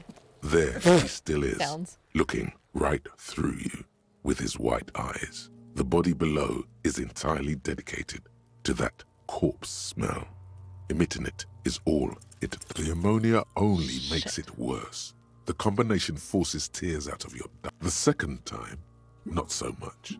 When the vomiting is done, your cheeks are wet with tears. Kuno.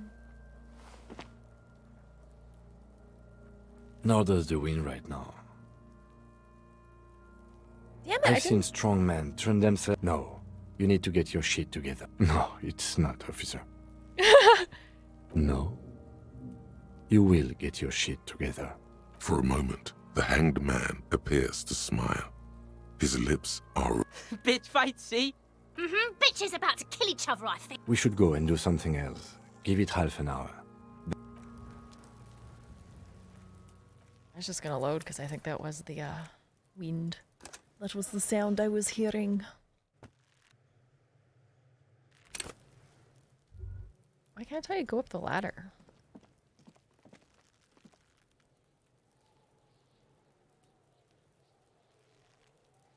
It doesn't sound like wind now. There he still is, looking right through you with his white eyes. The body ammonia only. The second time, not so much. When the vomiting is done, your cheeks are wet with tears. I waited. It shouldn't be windy anymore. Oh, you didn't help. Nor does the wind right now. Damn it. I've seen strong men turn themselves inside out for hours. You are facing tough odds here. Alcohol withdrawal makes it considerably harder. Why can't I keep it in if I've been a cop my whole life? I've seen captains puke their guts out. It never gets easier. You never get used to the smell. Every Monday is cadaver day. Throw up, investigate. Throw up, initial autopsy. Throw up, bag it. He pats your back again. Then drive to the station. Maybe throw up on the way there if you didn't bag the thing tight enough. You seem to be fine. I think I've lost my sense of smell. There's a pause. Not being hungover helps too.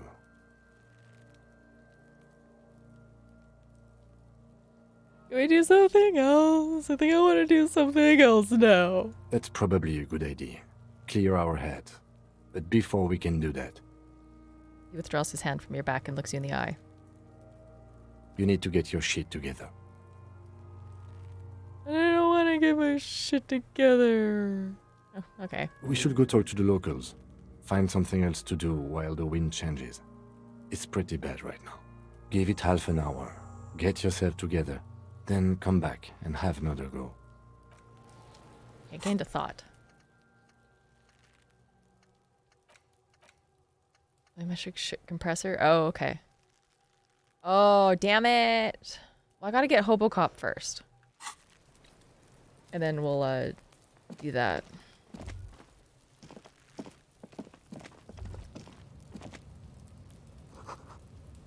I'm melting snow dripping off the roof. It's strange. An inconspicuous pile of the roofing material, Eternite. What is this? Okay, fine, we'll do this one. Why am I looking at a pile of roofing material?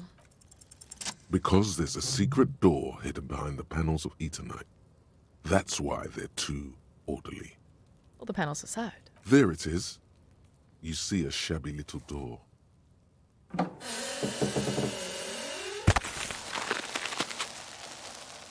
Sounded like Leela. What is this then? A tool shed? Let's investigate. I want this, and this, and this. How do I get up there?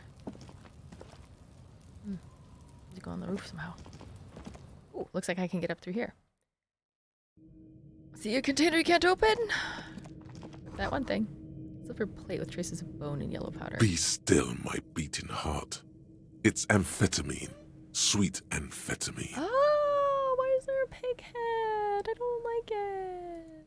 The lieutenant isn't studying the powder in the mirror. He's studying you. Someone has taken narcotics here. Perhaps the police should interfere? I was thinking about taking it. Or I wasn't thinking about taking it, I swear. I was just thinking about justice. I've heard amphetamines make you a really good detective. Are you a really good detective?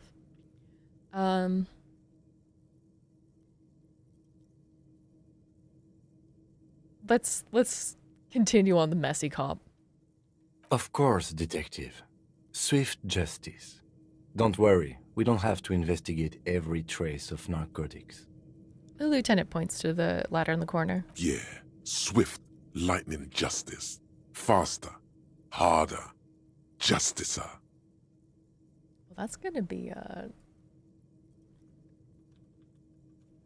next week's title.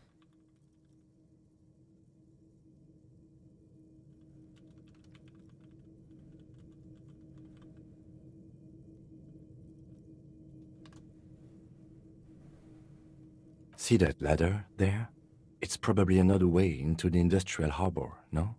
A secret path the local kids use.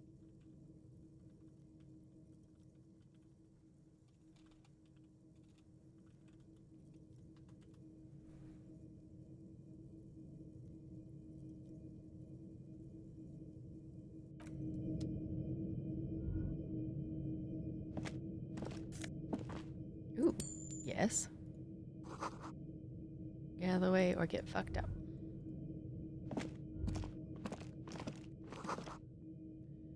Tube of magnesium supplement. Yeah. I want to take the amphetamines.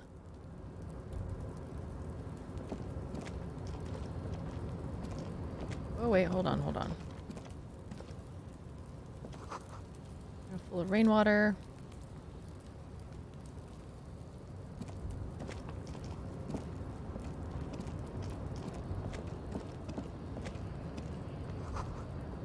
We're just gonna collapse soon. Whole building is unstable. Don't run. Be careful. Damn it.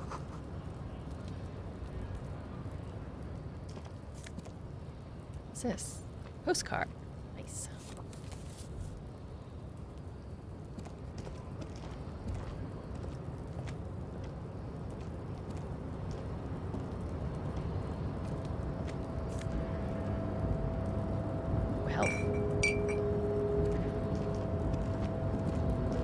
Looks like someone left his tarpaulin cloak hanging on the railing here. When the wind ruffles the cloak, you can most definitely see a white rectangle on its back.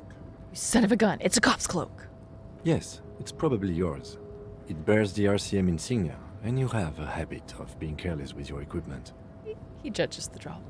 You could probably make the jump. You look like you've done some track and field in your day. You really think? Okay. Go for the cloak. It's just over the ledge. Okay. Do you really think a cloak is mine? Should I go for it? Jump? The cloak? I do think it's yours, yes. As to whether you should go for it? He looks over the ledge to the cold pavement below. Well, it doesn't seem too dangerous. 2 meter stops. Whenever you're ready to do it, I'll be right behind you. Yeah, not right now. Hold on. We need the Servion Fier. Whatever the heck that is.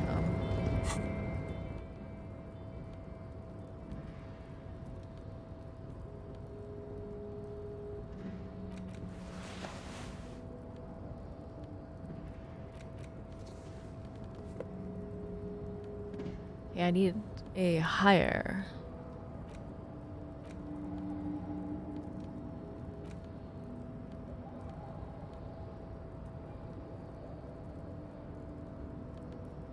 Okay. We're gonna go for it. Save game. Let's just do a quick little save-a-rooney and go for it. A tarpaulin cloak with possible RCM markings We got it. still caught on the railing. Why is my morale critical? Oh, fuck her! Oh, you chicken out. No, that's still too high. What were you thinking? You're not a gymnast. You're a boxer. And you've... Despair fuck me. creeps into you. Getting fat on your weakness. You're still coming up with sentences. That's a step up from total annihilation, right? Fuck me? Please leave the rage you have for after we finish the investigation. Nothing you can say. Damn it. Cop gives up the... That's why I saved right before. Retry, coward. You coward! I thought, because it said I had a charge, I thought it would just automatically go to the charge, but I guess it didn't. Hold on.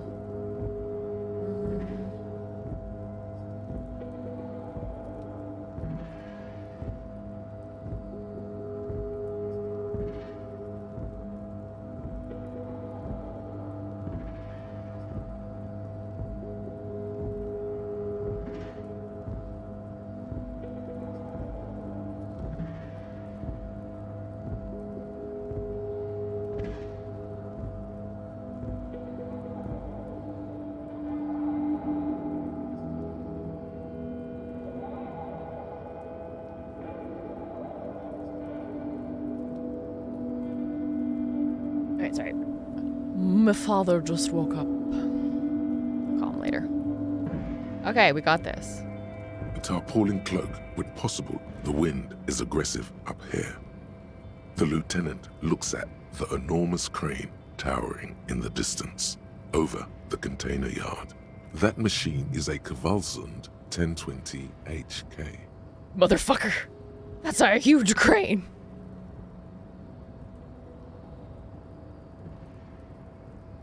Yes, that's one way of putting it. It's certainly an impressive achievement of engineering. He turns to you with a faint smile, then looks back at the crane. I don't know why this is easier. Also, if anybody's wondering, I was gonna nip that in the butt.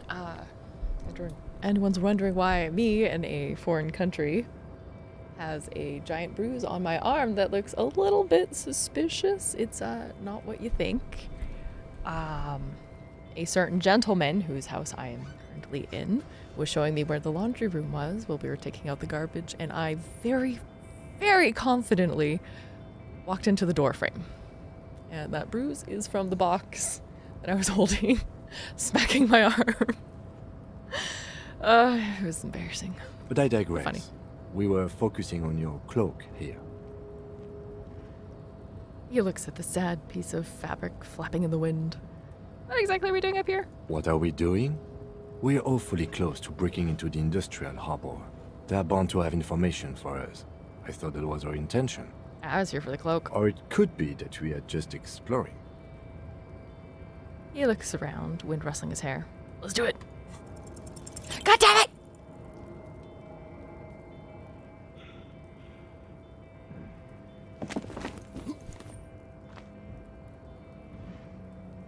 Nope, no. That's still too high. What were you thinking? You're not a gymnast. You're a boxer. And you've climbed way too high up here. How am I a boxer? Despair creeps into you. Wait, no! Getting fat I did the on your morale weakness. thing! You're still coming up with sentence. He watches you melt down stoically. Nothing you can say. Cop gives up the detective genre for social realism. Damn it! Come on, it's like a 3-foot. Okay, you know what we need? You know what we need? Rip. Hello, Emeril. How are you, my friend? We're taking this real seriously now. There's nothing getting our way. The tarpaulin cloak with possible RCM markings is still That's caught what it on the railing. was. All that clothing was just weighing me down. As you leap in the air, a chilly breeze engulfs you, sharpening your senses. Close your eyes. Let your senses take in the world around you. I am loving it. It is so much fun. How are you? How Ankles are things? tingling from the tension, blood roaring in your ears. You are ready for your rendezvous with the concrete pavement below.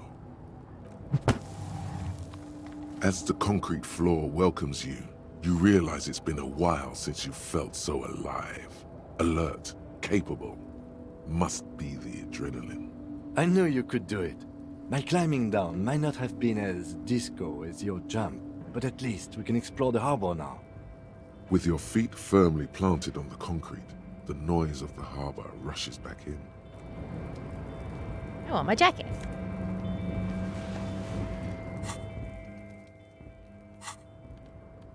I am wonderful, thank you. Just hanging out, waiting for Soder to get off work. Because he's a dingbat who apparently has to work for a living. What the hell? I'm just kidding, I'm on vacation. Clothes. Nice. Oh, so I can't move around well is what those are saying. Oh.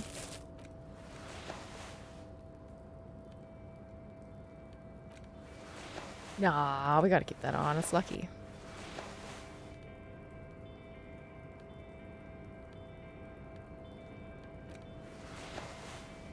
I don't know what that is. Okay. We are quite a dashing young policeman.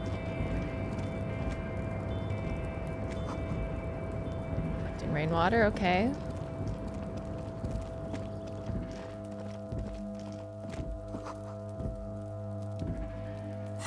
Sounds like we will be...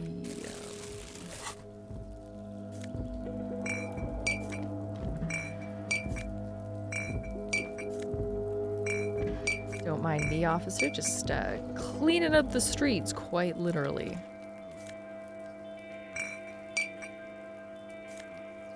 Sir, I might need you to move.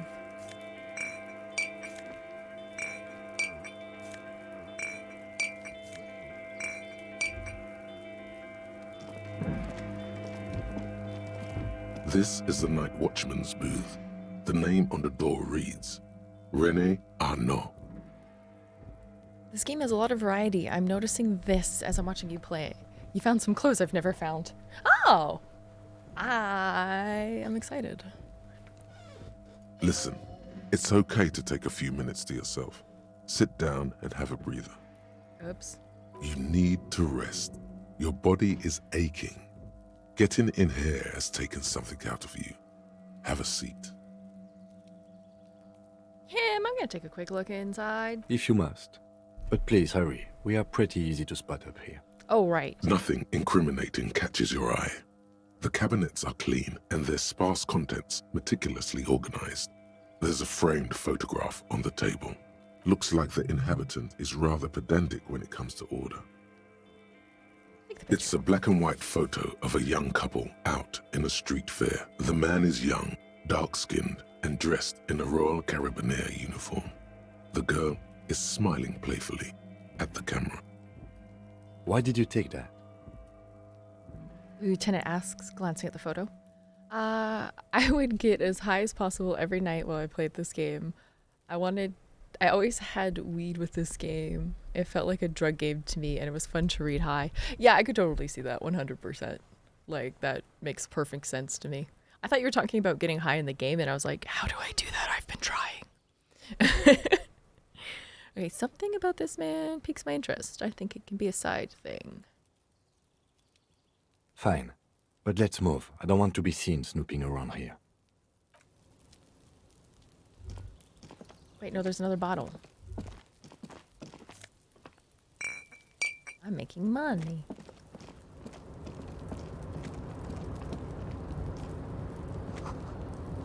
All around you, great machines. Wait, I could do that. Jeez, it looks like a forest under the snow. Ooh, what's this? How do I get over there? Yes? Nothing. How do I get over there?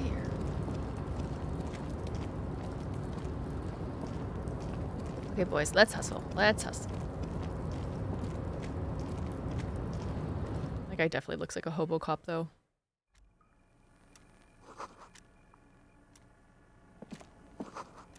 Okay, radio is emitting strange buzzing sounds. A giant aspirate on the pillow, the pattern.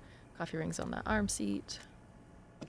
An imposing combination of a punch clock and a payphone is looking down at you from the wall.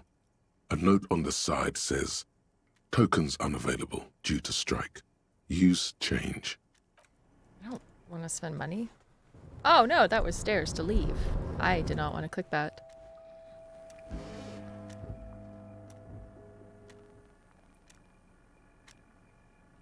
So I'd wait late to play it, make sure to have everything done for the day. Yeah, that makes sense. It's nice that your friend for other stream started you off this game that left you explored on your own. Right? Played two of my favorite games ever in the last couple months. This game and Fallout 3.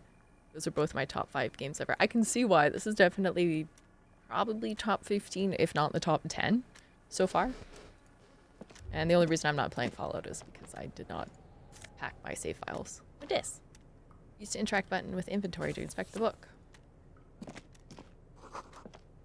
Standard office cabinet. The drawers seem to be locked.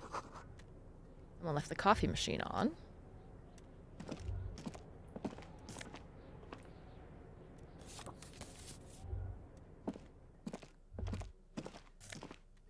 Yes.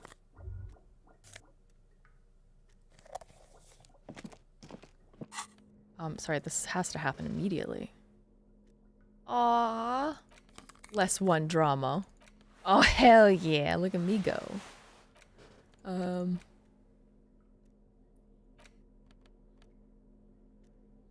I guess these are things that I could, in theory, sell. Interact. The front of this quarterly journal features a large satirical portrait of the late King Friesel. From the sides of his head, a pair of white antlers spread to the corners of the cover. School seems really cool. Personally, the setting isn't much to my liking. Despite it, I enjoyed it a lot. I love the narration and the art style. I find them both very unique. Narration is to like die for, though. And the humor is pretty on point. I will give it that. Because white antlers are one of the symbols of communism. They represent a society in accord with the natural world and, at the same time, above it. Why Friesel? Because Friesel was incompetent, foolish, and cruel. In short, the embodiment of everything the communards wished to overthrow. It's satire, you see.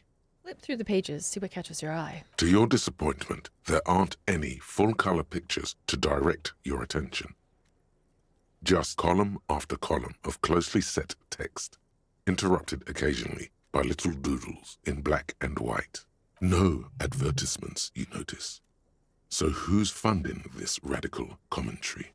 After rifling the pages with your thumb several times, you return to the table of contents. The magazine is divided into several sections: international development, Kunst und Kultur, and local concerns. Just inside the cover, there's also an editor's note. Had this game been a book, it would have been one of the best books I had ever read. I read the game without the voiceover, so it feels like a great book. That makes a lot of sense. I personally living for this voiceover right now. I feel like I should log into Stream Elements so I can put the chat. Oh, I'll do it. I'll be playing this for a little bit. Chrome.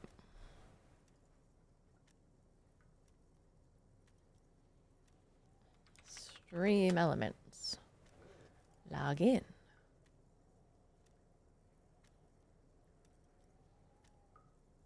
Aha. And then, wait, where's the dashboard? This is weird because I usually have it favorited. Streaming tools, overlays. I'm using my Vampire the Masquerade Bloodlines. Chat and sure, why not?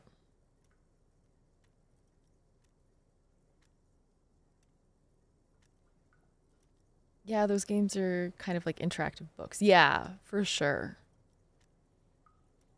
Oh, this is all Soders. Frequently used, I guess.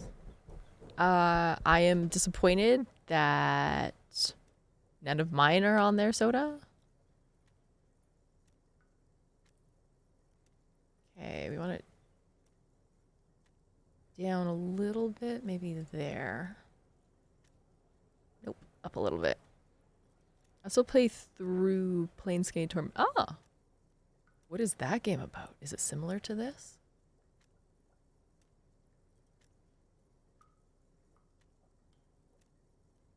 Why is this like 0 to 60? It's either way too high or way too low, sorry.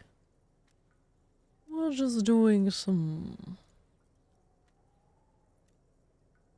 I can call that good enough. Close enough. Okay, read the editor's note. Comrade, as you know, this journal takes its name from Mazov's immortal expression, Du cristal a la fumée. This was his way of describing the way the rigid, crystalline structures of capitalist ideology turn to smoke under communism. But, like the structures of capitalist ideology, we too are at risk of going à la fumée, unlike many publications which are content to spoon-feed their readers reassuring drivel. La Fumée is committed to telling the radical truth, even when that truth may drive away potential subscribers. Perhaps they've overestimated the market demand for this kind of commentary. So please, if you value our radical Mazovian perspective on contemporary politics, culture, and international affairs. Please consider subscribing today. Yours in struggle, the editors. Whisper. Kim, I think this is a communist magazine. What do you expect? It was laying around the office of the Debarders Union. They're probably bankrolling the thing. You flip back to the front of the magazine. The table of contents unfolds before you. This section includes a long, tedious critique of the latest round of free trade negotiations between the EPIS nations and the Free State of Semenine. You also skip over an article about heavy fuel oil smuggling along the Mesk-Messina border, something about bear wrestling in Samara, book riots in Yugograd. Planescape Torment is an amazing, and yet, yes, it's the same style with a lot of text dialogue. You'll get into it pretty quickly when you play it. It's a Planescape setting with D&D rules. And it's weird in a good way. Ooh, obviously at some point Corpse Girl should play Baldur's Gate. And the story is, I was gonna really like lean into that, but then I decided that I don't want that clip today. It looks like a BioWare, or Corpse Girl looks like a BioWare chick anyway. Not untrue. I'll have to check that out. Okay, I feel like Amaryl was really into that game. Whoa, whoa, whoa. Bear wrestling. Flip back to that. All right, let's see what this bear wrestling is all about. You got my attention. It seems to be part of a new public fitness initiative in the People's Republic of Samara, SRV, devised and promoted by none other than President Kanajinsky himself. According to this extremely credulous account, Uncle Sport, as he's affectionately known to his people, has recently decreed bear wrestling the national sport of the SRV. When it says bear wrestling, does it mean two bears wrestling each other, or...? Of course not. The article makes plain that this is man on bear, or in some cases, woman on bear competition. Hell yeah, equality. 2 competitors, 1 ring, 5 rounds, or until incapacitation. According to the SRV's Ministry of Information, the program has been a tremendous success. Public support stands at 87%, and youth obesity and alcoholism rates are down 12% and 7% respectively. I guess it's hard to fight a bear if you're drunk. Precisely. For too long, drink has been a scourge to the working class, and President Kanajinsky is deeply committed to supplying the people with more wholesome entertainments. I can't seem to sit up straight in this chair, and it's a lot, okay? Kim, do you think there's any chance our case will take us to SRV? The Samaran People's Republic? No, I should expect not. Why do you ask? I was thinking it might be fun to see a bear fight. I was thinking it might be fun to partake in a bear fight. No reason. You know, not too long ago, I listened to a fascinating radio program on traditional Samaran folk dances. The costumes they wear are supposed to be extraordinary. In any event, no, I haven't seen any evidence there's a Samaran angle to this case. You flip back to the front of the magazine. Hold on, this what was this section breakthrough? includes you also. Whoa, whoa, whoa. It seems to be, according to this extremely, based on the description in this article, he appears to be an extremely competent and democratically elected president. Great. Now let's get to the bear wrestling. It's quite straightforward. A standard match features 1 man, or in some cases, woman. According to the SRV's Ministry of Information, that's very much the idea. President Kanajinsky has long maintained that a strong body is the best. You flip back to the front of the magazine. I wanted the to learn table about of bear contents wrestling. unfolds before Okay. you. Game is cozy. A few games are. Daggerfall has the same magic to it, even though the games are very different. They have to remake it at some point, right? Maybe Divinity Original Sin 2 team of BioWare doesn't want to do it in-house.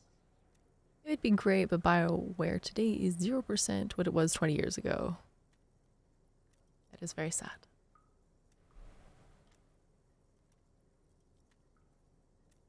I wanted to do the verified. It takes a moment, Oh, I got it. but Never mind. gradually it dawns on you that Kunst und Kultur must mean arts and culture.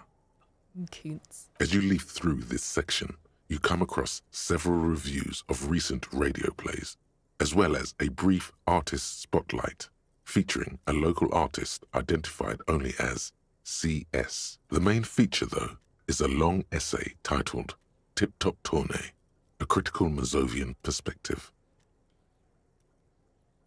Read the profile of this person. This so-called artist spotlight is really just a brief Q&A, made all the briefer by the subject's evident hostility to her interviewer. Just a moment. What's his tip-top journey? The actual article is surprisingly light on details, but after skimming a page or two, you gather that it has something to do with motor carriage racing. Ooh. If you don't follow it, you only ever hear about the ludicrous sponsorships and obscene death toll. Oh, all right. Let's see what these communists have to say about Tip Top.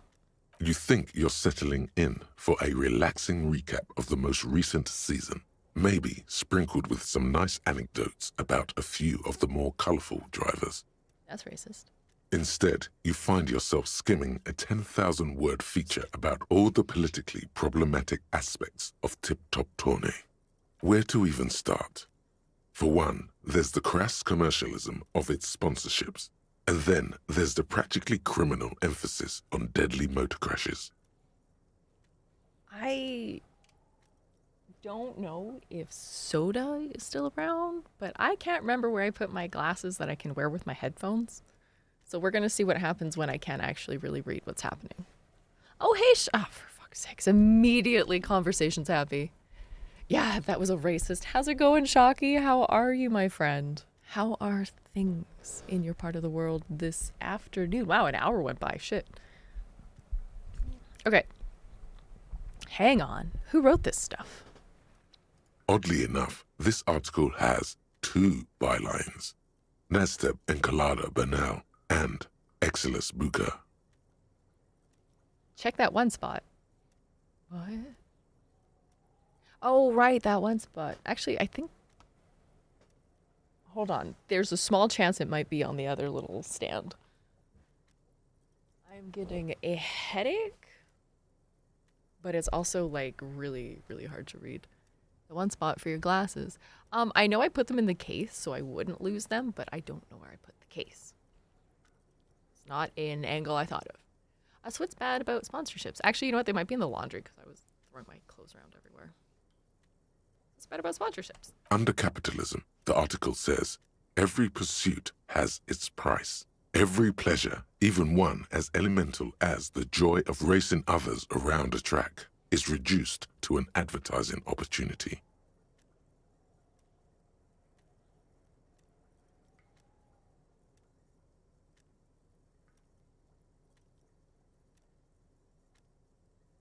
You know, looking for your glasses without wearing glasses is probably not a great thing to try. No luck. Thus, the so-called tournée becomes a competition between increasingly meaningless brand signifiers. Your discount laundry detergent racing against a pack of Astra cigarettes, or even a Fritta. Right, but then you get to see them crash. And that precisely is what's problematic about it. Were it not for the promise of random, spectacular violence, audiences would quickly lose interest. Cold. At the end of the day, it's the destruction of these 750,000 real races that you're really watching for. No, I'm pretty sure I like it for the racing. Wow, you're right. I really am in it just for the violence. You see, one cannot avoid the conclusion that Tip Top Tournée is simply the apotheosis of spectacular entertainment under capitalism. Wait, hold on. Should I go back and beat the shit out of that kid? Because it kind of told me that dark forces were at play and I kind of fucked him up. Kim, did you know that Tip Top Tournée is actually an organic ritual of capitalistic destruction? I had no idea. Kim, this article says that no one really watches Tip Top Tournée for the races. Oh, come on. Can this article read your mind? It seems to think so. A certain kind of young man reads 1 or 2 books and suddenly thinks he understands the secret structures of reality. The lieutenant's eyes. If I had to wager, I'd say they've never even seen the inside of a motor, much less a motor race. I'd take whatever they write with a large grain of salt. You flip back to the front of the magazine. The table of contents unfolds before you. Let's see what they mean by local concerns. Unsurprisingly, much of this section is taken up with articles declaring unqualified support for the dock workers' strike. How not You skim surprising. the headlines. Paint the harbor red and white. Martinez tames the wild pines. A city in revolt. First we take Martinez, then we take La Delta. Oh, this feels like stuff we should listen to.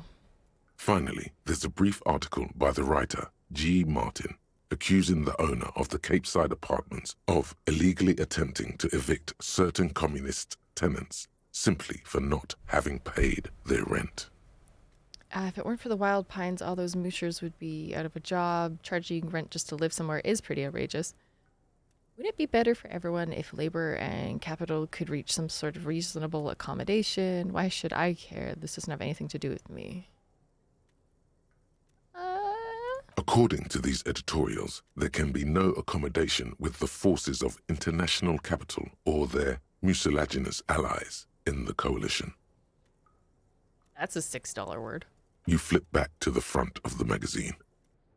Put the magazine away. We've done that enough. What is this thought?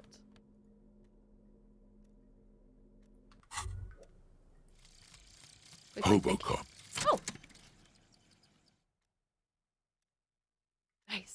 Technically, you wouldn't be a cop anymore, but a hobo. Oh, that would mean game over for the cop chapter of your adventures. But who knows where the hobo part takes you? To the bar? The old L'Assommoir? To the pier or the sewers? To Le Royaume, where for 300 years they interred the dead. You could plunder royalist crypts for long-forgotten triple malt bourbon, then fight the Aramakan beast that lurks the bottommost sepulchres. The secrets of the city are all yours at last. I guess I have to accept it. Shit. I think I have to do the volumetric shit compressor.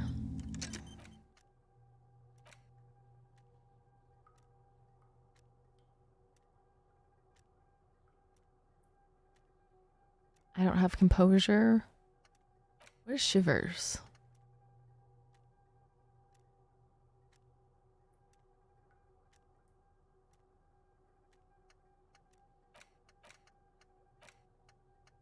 Ugh. Let's see what else I can learn. Okay. I do believe I can level up. It said shivers.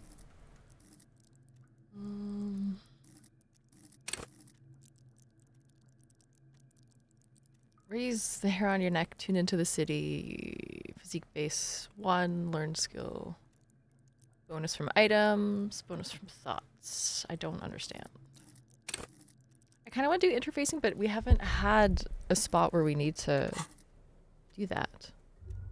Somebody did say that what we should do is wait until we need stuff and then level it up, so I will probably do that. On second glance, someone has forgotten to properly close one of the drawers. It's unfortunate for the Union to just leave their paperwork lying around like this. Open the drawer. The drawer opens smoothly. Inside is a well-organized selection of brown folders. Browse through the folders. Hundreds of documents containing logistical data. 2 kinds of transactions stand out. Materials coming into Revachol from the outside world, from Muindi, Grad, and even Ilmara. Oh my god, Ilmara? And the same materials being handed over to companies inside Revachol, Kuron, Coal City, La Delta, and Jamrock are listed among the many districts where the imports are being sold. Anything interesting? It's hard to make sense of this thicket of company names, dates, quantities, and percentages. You try to focus, but the lines are getting blurry.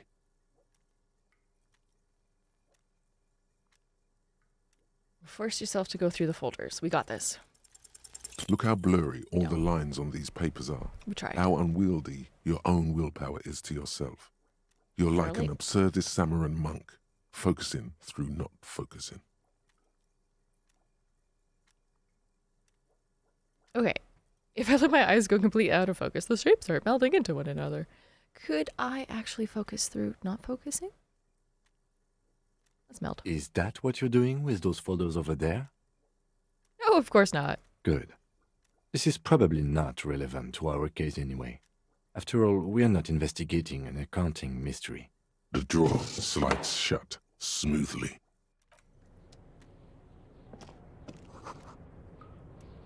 This Dewey typewriter, the model of the name is on the back. Every worker equals member of the board is written on the top of the flyers.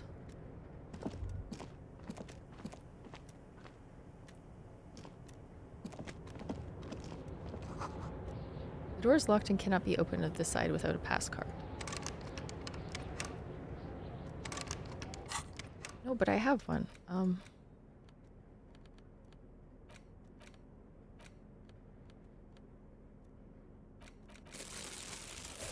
I guess I can't. That's disappointing. Oh, look at this.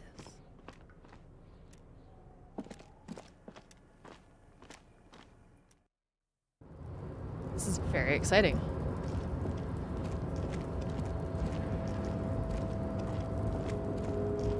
Wait, hold on. I'm just kidding.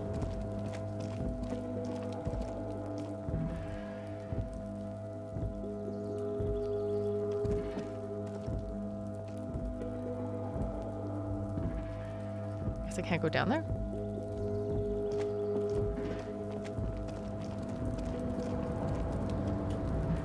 I'm thinking maybe I should not have that equipped.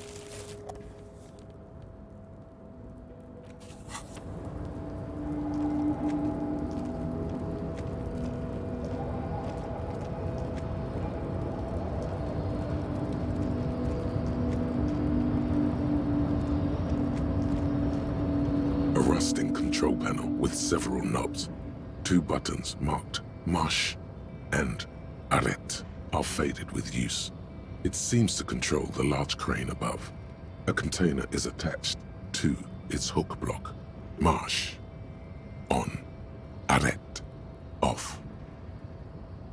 Where's Marsh? With a loud grind, the crane shifts overhead, moving a massive metal container through the air.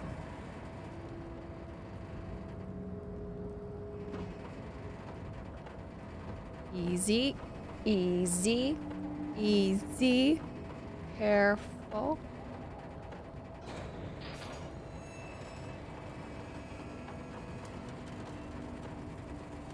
Oh, that's definitely going to kill us in a minute. 100%. And with a surprisingly quiet thunk, the crane places the container down. The harbor sleeps as the strike rages in the distance. The crane can rest again, now that its purpose has been fulfilled. I give up on this chair. We're going down. Down, down to the river below. We're going down swinging.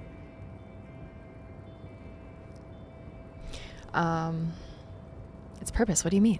Moving this container, of course. For this purpose it was built.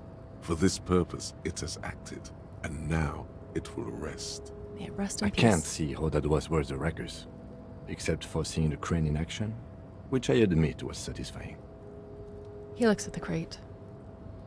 The crane does not return to its original position. It does not move at all. Eve.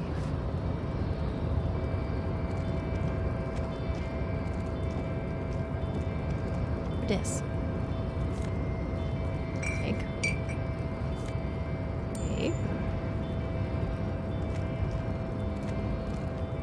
Before you stands a cargo container, just one of many in the yard. Lieutenant, I think there's something special about this container. You do? Because I don't. What? Why not? There are a million containers here.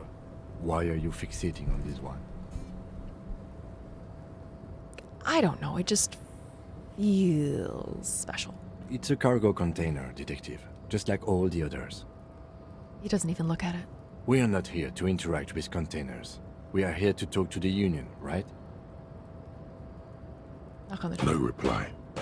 The knock produces a hollow ring of metal. Doesn't sound like there's anything inside the container. YOLO. You attempt to turn the handle, to no avail. The doors seem to be mechanically locked. Rude. To your left, the lieutenant considers your actions with some puzzlement. Rhetoric, yeah, thorough. Very low. Rhetoric, let's do it. Why are you even trying to open a door with rhetoric? Because physical wasn't an option. Because what wasn't an option? The lieutenant looks startled. Using my body over my wits. Now is not the time to get philosophical, detective. You can do that after hours. Damn it.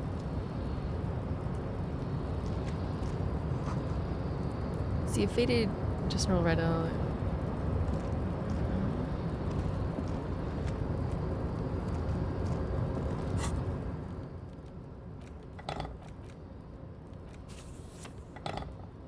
There, I am the ultimate open things. You're back before the Damn it.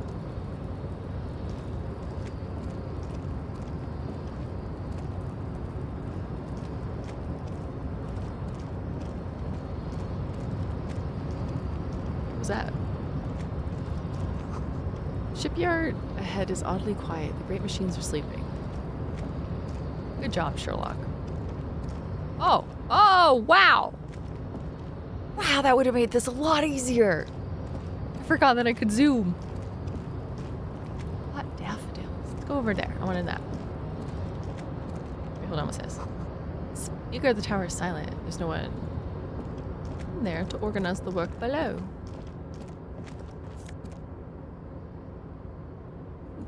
I don't know what that does. The musk of oil and rust comes from the chasm in front of you. It smells like blood. Smell good. Everything is what? Oh, take money. Smells like burnt coffee.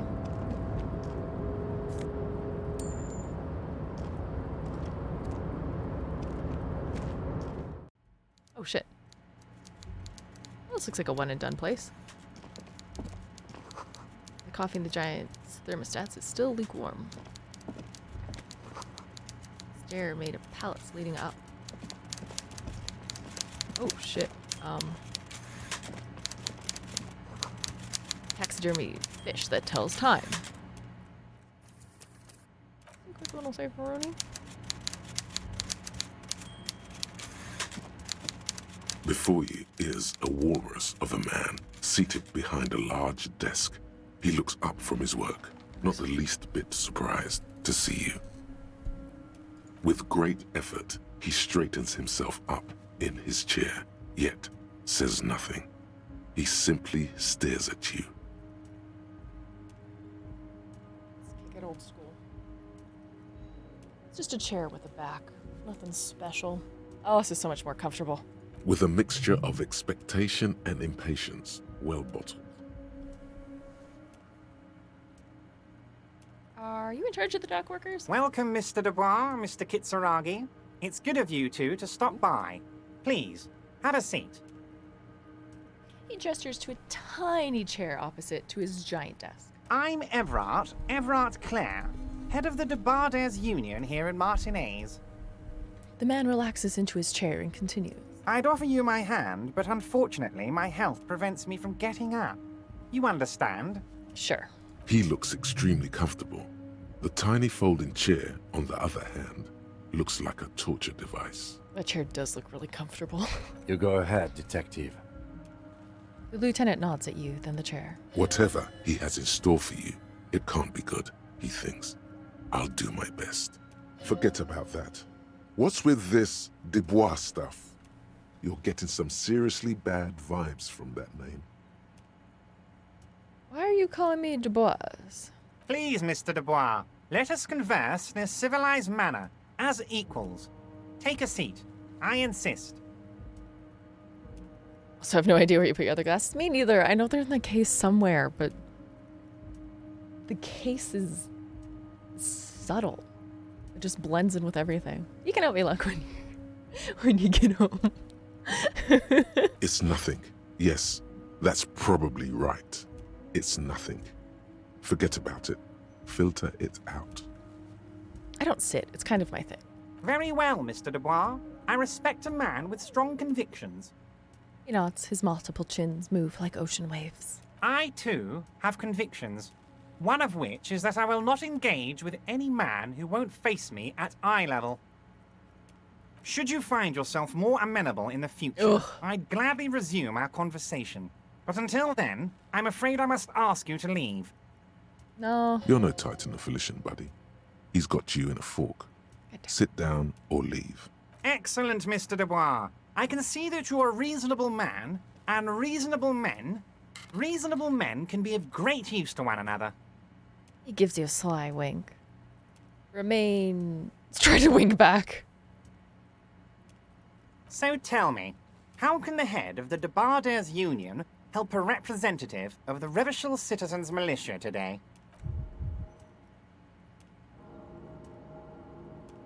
Why? The chair you're sitting on has got to be the most uncomfortable chair in the world. It's violating your backside. Oh, by the way, I heard you got a rather rude reception from a certain Lawrence Gart. Some people have no manners, it pains me to say. This should take care of that nonsense. He points to a giant novelty check on his desk. It's absolutely comically huge. It should be sufficient to cover your expenses for a few days and patch over your differences with a cafeteria manager. Go ahead, take it. He points at it again. Wow, that's 25 real. That's good money. You need it. Wait, you know that guy? Yes, I know Lawrence. He's a real character. No union man in him. A real piece of work, that boy is.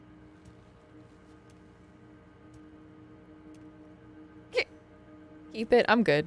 Because I don't want him saying that he bribed me or that I owe him. Okay, okay. I respect a man with principles. No handouts, then. Plus, it's $100. He crosses his arms on the ample midsection and sinks further into his chair. Now, I'd like to set your mind at ease about one other matter. Your lost gun. Let me assure you, Union people are on it as we speak. I've got my best hounds looking for that lost gun. His slug-like lips move, but all you hear is an echo. Lost gun, lost gun, lost gun. Yeah, I did that. God damn, why did I sit in this chair? The world is swallowed by a black hole of fear. Only 2 words escape its gravitational pull. Lost and gun. How do you know about my lost gun? I know everything, Harry. Right now, I know that you're worried. Don't be worried. Everything's going to be all right. It's not like you left it loaded. You didn't lose a loaded gun. Local children aren't out there playing with it right now, pointing it into their own mouths. It's in a safe place. I just know it. I have a feeling everything's going to be all right. He has my gun. It was loaded. There were 2 bullets in it. You always keep at least 2 barrels loaded.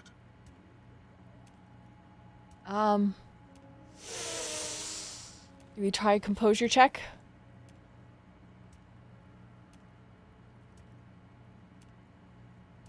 Let's do it. God, damn you're it! sweating. Your knee is jerking. I'm not about to cry. You're about to cry, aren't you?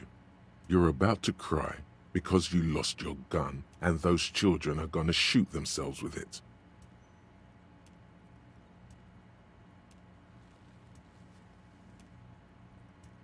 He's not emotionally intelligent. Mr. Dubois, you don't look so good. God damn it. Again? What is this, Mr. Dubois? He keeps repeating. What is he trying to pull here? You need to cool the fuck down. Chill. Mr. Dubois! Mr. Dubois! Harry! The large man snaps his finger, but to no effect. You're in some stupor. Keeps sliding down the chair like a jello shot. There are no Harrys. Let your mind go to a safe place. Oh, God damn it. I failed this, didn't I? Mr. Dubois, are you okay? Can I get you a glass of water or something? Are you having some kind of medical emergency? Maybe you could use your hands somehow, in a kind of throw-in motion, like you're throwing that Mr. Dubois act right back at him. He's Mr. Dubois. I'm good as it gets, Mr. Dubois. Vaguely gesture with your hands over your What do head. we have here? Another scrumptious young plaything straight out of life and into my club? You smell new. Hello, thank you for the follow. Welcome in. Pardon the layout. It's the best I could do. Actually, I think I could change it, but I just don't want to. But welcome in. We are playing a mess of a man because I accidentally hit continue instead of respecking my stats, so I only have 6 in there. And I am a, what is it, chemical lover? That's, everything's in, what is it, detection? But I picked a strength, the main. This guy's basically the entire equivalent to a boss. Where did I get entire from? Basically the equivalent to a boss. Okay, I guess. Oh yeah, I'm fucking great. Keep sliding. Actually, this chair is uncomfortable. I could use that glass of water. I'm melting. I kind of want to do the, I'm fucking great. Don't be dramatic. I can see your condition isn't terminal. I want it to be. What an odd demonstration of... you got me, Harry. I don't even know what. As entertaining as it was, I'm afraid we're wasting our time. And I'm an extremely busy man, as I'm sure you are too. Okay, enough. We are here to ask you some questions pertaining to a murder investigation. Quick, here's your window. Get yourself together and ask him questions. Police officer questions. Aren't you gonna ask me? Or okay, let's try it with the Dubois. You're calling me this. Why? Of course. Let us dispatch with the formalities. You call me Everard, I call you Harry. So that's really my name? My God, so it's true. I didn't want to believe it, but you are a fantastic science fiction amnesiac cop, aren't you? What are the odds of that? When did I put my glasses back on? I think the odds of that are very low. It's true, memory is a bit hazy. My memory's fine, I'm just testing you. So good to hear that, Harry. Apparently my sources were wrong. However, if you did have a spot of memory trouble, I could help you out. With my big fat folder. It's just a brown folder. You can't make out what's written on it. Are you trying to tell me you've gotten hold of some of our documents? The lieutenant inspects Everett over his spectacles. Mr. Kitsuragi, would you mind? Me and Harry are talking about his lost identity right now. Let's get this straight. What is my full name? Where did you get that folder? Ah, this? My friends in your organization gave it to me, Harry. I find that very suspicious. May I have a look?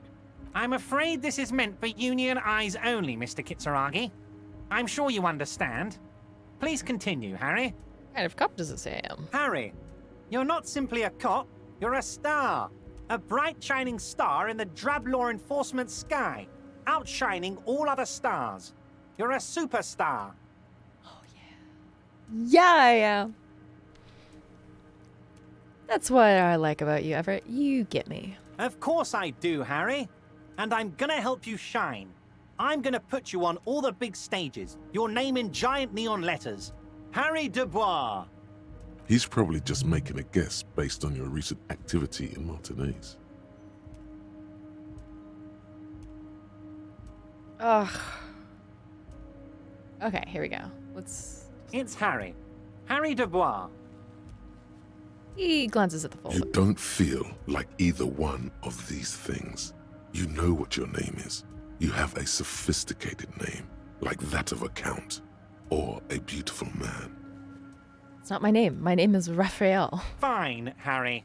You can even be Harry Raphael Dubois de Costo, or whatever you choose to be. The lieutenant covers his face slightly audibly. Mr. Kitsuragi doesn't seem even slightly empathetic to your memory loss, Harry. I, however, wish to help you any way I can. Do you know where I live? family? Whoops. Harry, you're not a family man. There's not one peep of family in here.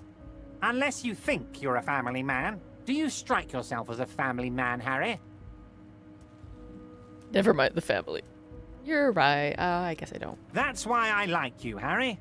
A good man knows both his strengths and his weaknesses, and you, my friend, you are one of the all-time greats. Where I live? But of course, Harry. Your precinct is the 41st, and you live in Jamrock. You're a Jamrock boy. A long way from home, but that's okay. It's Harry. You don't feel like either one of these things. You know what your name is. You have a sophisticated... No, I'm really not. You are Harry. I don't really like it. Don't be silly, Harry. Harry Dubois, that's a real man's name. A union man. Mr. Kitsuragi doesn't seem even slightly empathetic to your memory loss, Harry. As you look at the folder, Everard covers it with his hand and pets it. He's hiding it from you because it's not a real RCM folder. It's just another one of those brown folders you saw in the file cabinet. Exactly. That's not an RCM folder. Okay, Harry, you got me. This is from the Census Bureau, not the RCM. Those Census Bureau people are absolutely corrupt. You should do something about them. He got the name from the Census Bureau, and everything else from your actions here in Martinez. Yes, Mr. Kitsuragi from the Census Bureau. Like I said, now I'm actually a very busy man. So is there anything else I can do for you, Harry? A pity. The mystery of you will have to remain a mystery for the time being. So the Census Bureau says my name is that? Yes, that's what I said. Try to keep up, okay? Let's move on. Aren't you gonna ask me how I got in? Harry, honestly, I'm just relieved you didn't get a hernia. A man your age... A man my age? What are you implying? I'm at the peak of my abilities.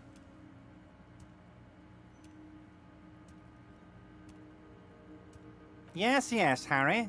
You are obviously in peak physical condition, and I salute both your initiative and your physical prowess. Very impressive, Harry. Very impressive. It took me 3 times to make the jump. Anyway, I assure you, I am a very well-informed man. Information reaches me before I even get the chance to request it. Let's talk about my lost gun then. Yes, your lost gun. My best men are on it. They're turning every stone, searching every playground, asking kids, grandmas, everyone. Your gun will be found, Harry. Let me assure you of that. It's just a matter of time and effort. He winks at you. The only way to find it seems to be working with him. He might even be holding your gun hostage. Hold on, could he really be holding my... this gun business? Well, hold on. Could he? Who knows? Only one thing is certain. If you work with him, you're going to get it back. And working with him might be the only way to do it. I will not be blackmailed with this gun business. Harry! I was only trying to be tactful. A lost gun is a dangerous thing. I can't have it around in my neighborhood. Kids could be playing gun roulette with it as we speak. Teenage gangs could be arming themselves. Get a hold of yourself, Harry. I assure you, we are working on locating the missing sidearm as well. Excellent, Mr. Kitsuragi. That's excellent news. Looks like we have a friendly gun-finding competition on our hands. Let's talk about the hanging. Oh, of course. That's your main thing here. That's why you're in Martinez. I know everything that goes on around here, and I would love to help, like I'm helping you with your lost gun. I don't believe him. I mean, it's no secret that the lynching is connected to the strike. So much to talk about. Honestly, it's been weighing on me so heavily. I understand you need to interview me. I sense there's a but. But there's a thing that's been keeping me up at night. I want to talk about the hanging. I mean, if we could just calmly talk, exchange information, we could blow this thing wide open. Yes, that sounds good. Let's do that. But I can't think straight with this thing weighing on me. You're police officers, aren't you? I have a crazy idea. You guys are basically door-opening machines, incredibly talented at opening doors. You've heard wrong, Everett. We're not.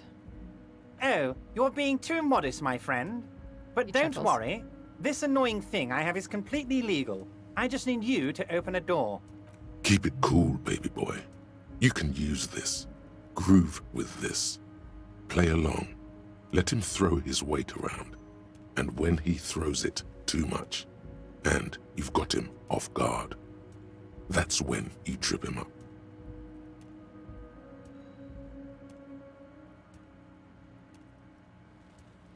I bet you don't even know anything about the hanging. Harry, my dear friend, I am what people call a local bigwig. I know everything that goes on in Martinez. Why don't you just open it yourself? Harry, I'm a very busy man, and more importantly, I don't have that extraordinary physique you do. You look like you could run around all day. He slams his fists You together. want to send someone a message that the police are working for you. I repeat, I'm a very, very busy man, Mr. Kitsuragi, and therefore I must occasionally enlist outside help. So what will it be, Harry? He turns his back to you. Whose door is it? Oh, no one's. It's just a weasel. A weasel lives there. Nothing for you to worry about. I can't accept this thing. Of course, Harry, I understand. But if that's the case, I don't think we'll ever find your gun. Even worse, we won't be able to speak like equals about the murder. Hey, Soup, how's it going? How are you this afternoon? Perhaps this was just bad timing for you. Know that you can always come back to me.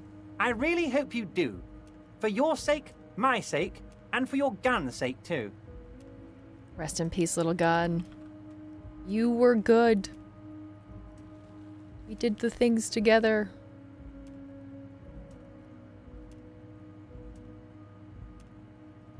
We pew-pewed the people. Sorry, just sent something up in the background. What's... Ah, okay, that works for me. Alrighty, what are we doing here? Yes, we both understand what you meant. This may be the only way, he thinks. I won't hold it against you. In fact, we probably should reconsider later. What's in the container that's outside your office? My dear Harry, there are literally millions of containers in this harbor. I couldn't possibly remember what's in all of them. There's something special about it. It was attached to the crane. Harry, you smooth-talking son of a bitch. Time is a precious resource, and I don't have enough of it to... Smooth talking. Maybe that's the way to go about opening the container. You should at least try convincing it. I'm gonna leave now, but we Wait. talk later. You need this to get in and out through the gate. He pulls out a plastic card.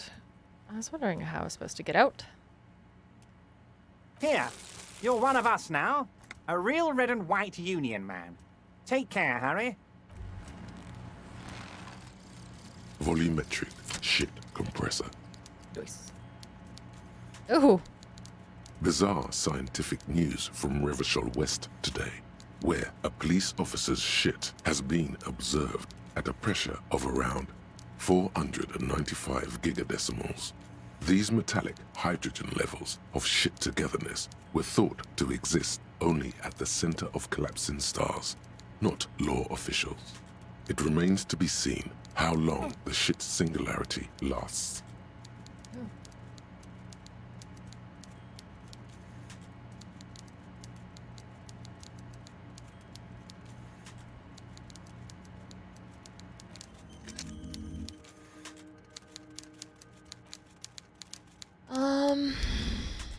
Here's Mitch to the party. I don't know what this is.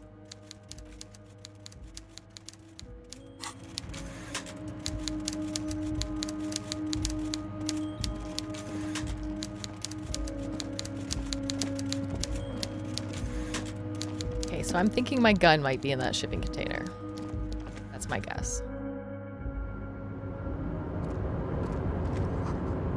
Banner sags under the weight of the rain and snow. Leaves on white and red. Container, container, I'll turn you nice and red. Container, container, put the logos on. The accent is so thick, it's impossible not to notice he's Ubi, from the vanishing peninsula of Ubisund on Muindi. container, container, used to be Wild Pines. Container, container, now belongs to Everard. The tiny man is so engaged with his work he doesn't notice you. Why? Everard, Everard, Everard, he looks after everyone. Huh? Well, hey there. How can I help you, mister? He smiles. I see you are not a union man, mister. Did you get lost? You're not one of them scabs, are you? Shadow passes over his face. What's with you people in scabs? I mean, I don't personally mind. Folks is just folks, you know, and folks gotta eat. He doesn't seem to be waiting for you to answer. Just some of the other guys don't look too kindly on the scabbing kind, if you know what I mean, mister. You're Ubi, right? Oh, yes. Born and raised in Ariash, mister. Mum had to leave my dad after he got a bit violent. Took us here to the new world. I was about 10 then. Too old to lose my accent then. People say us Ubis are up to all sorts of trouble with sheep and other animals and whatnot. I just want you to know there was never any of that where I come from. No, sir. Those are just nasty rumors. I don't believe him. Thank you for clarifying that, sir. What are you doing with the containers? Oh, I'm just making some covers for them containers here. Yes, I am. Yes, I am. So it's easier for the crane operators to spot them. He waves at the containers towering behind him.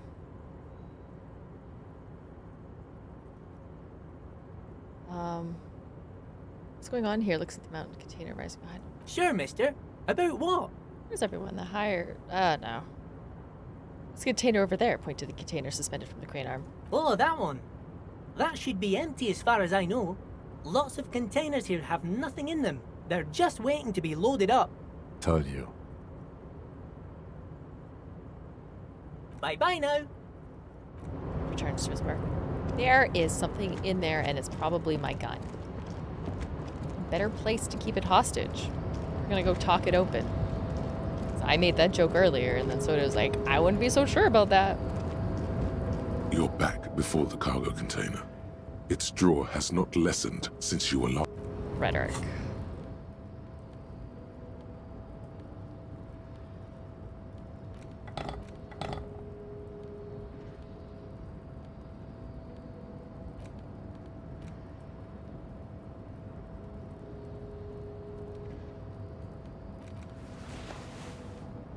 I don't know what that is, but sure, let's do it. Hey, look. Dashing. Inspect the victim's body. Who put the clothes in the trash? Find a booze and drink it. Ah, electrochemistry is what I did. What were we talking about right now? Rhetoric? Guess let's level it up.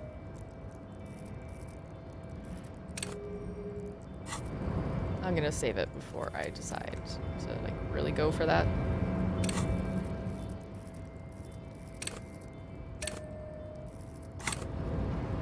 You're back before the cargo container. Its drawer has not, and as it's always been, it's impossible to open a container with the rhetoric. Boo. I actually want to continue that. All right.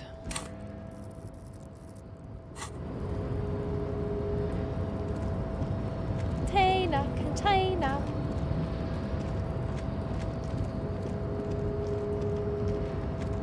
I think I saw her before. Ah, what's this? Yes, money. Maybe we can get back that last place.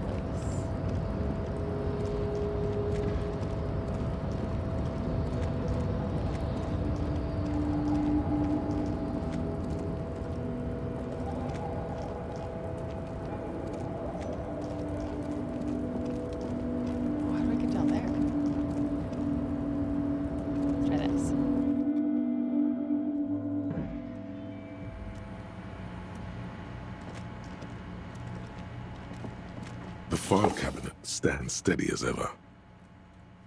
The drawer slides. No.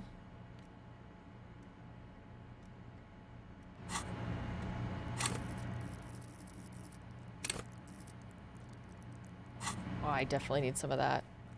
Oops.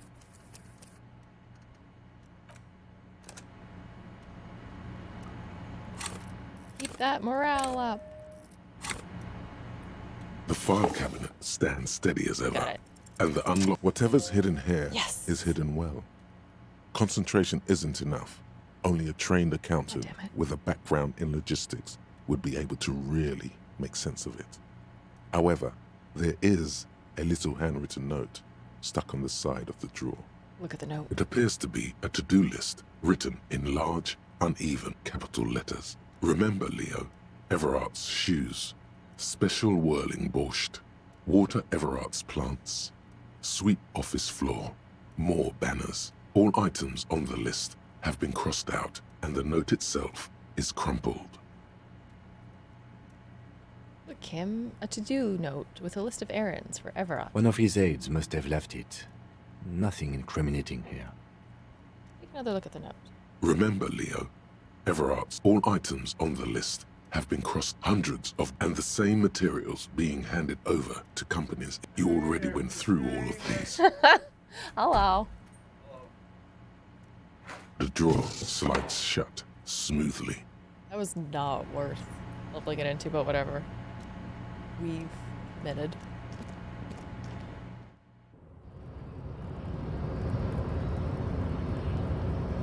I read the drawer and it was nothing. In case of strike, press button behind guard. What is that? Ooh, there's people over here. Okay.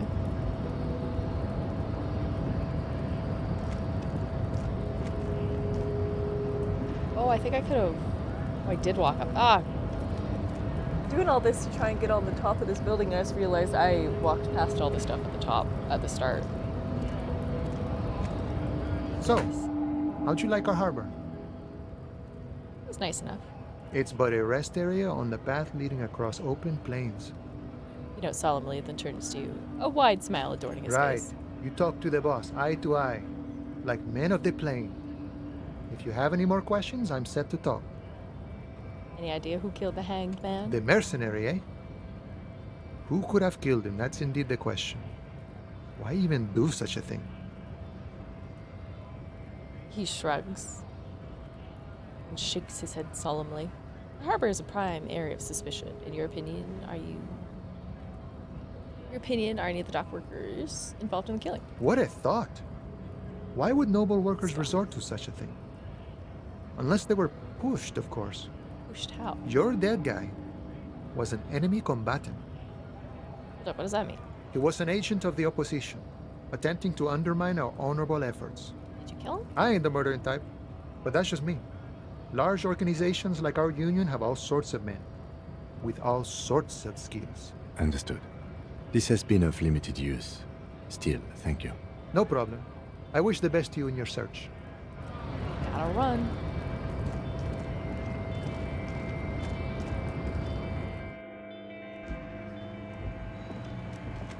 One more thing I wanted to check before calling it. Oh, I can't get back up here through here. I have to go all the way back down and around. God damn it. I must look at the garbage on the roof. Then we'll come back and do all this. Run, Forrest, run!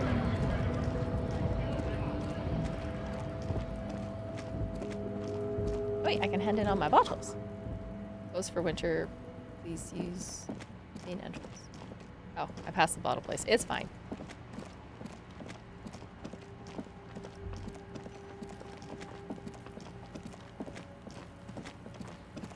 You having fun?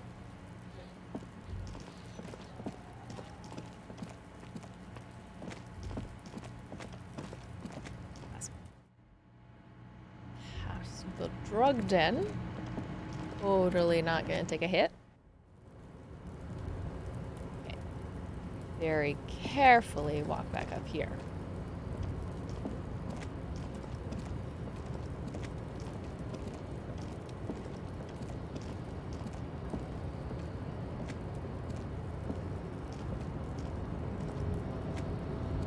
I think that's money.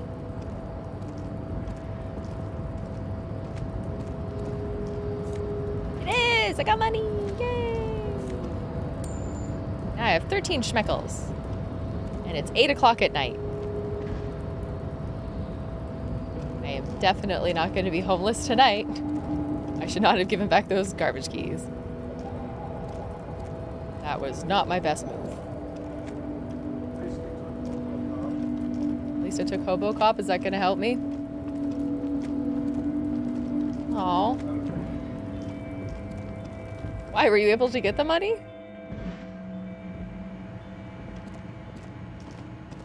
What kind of corner did you stand on?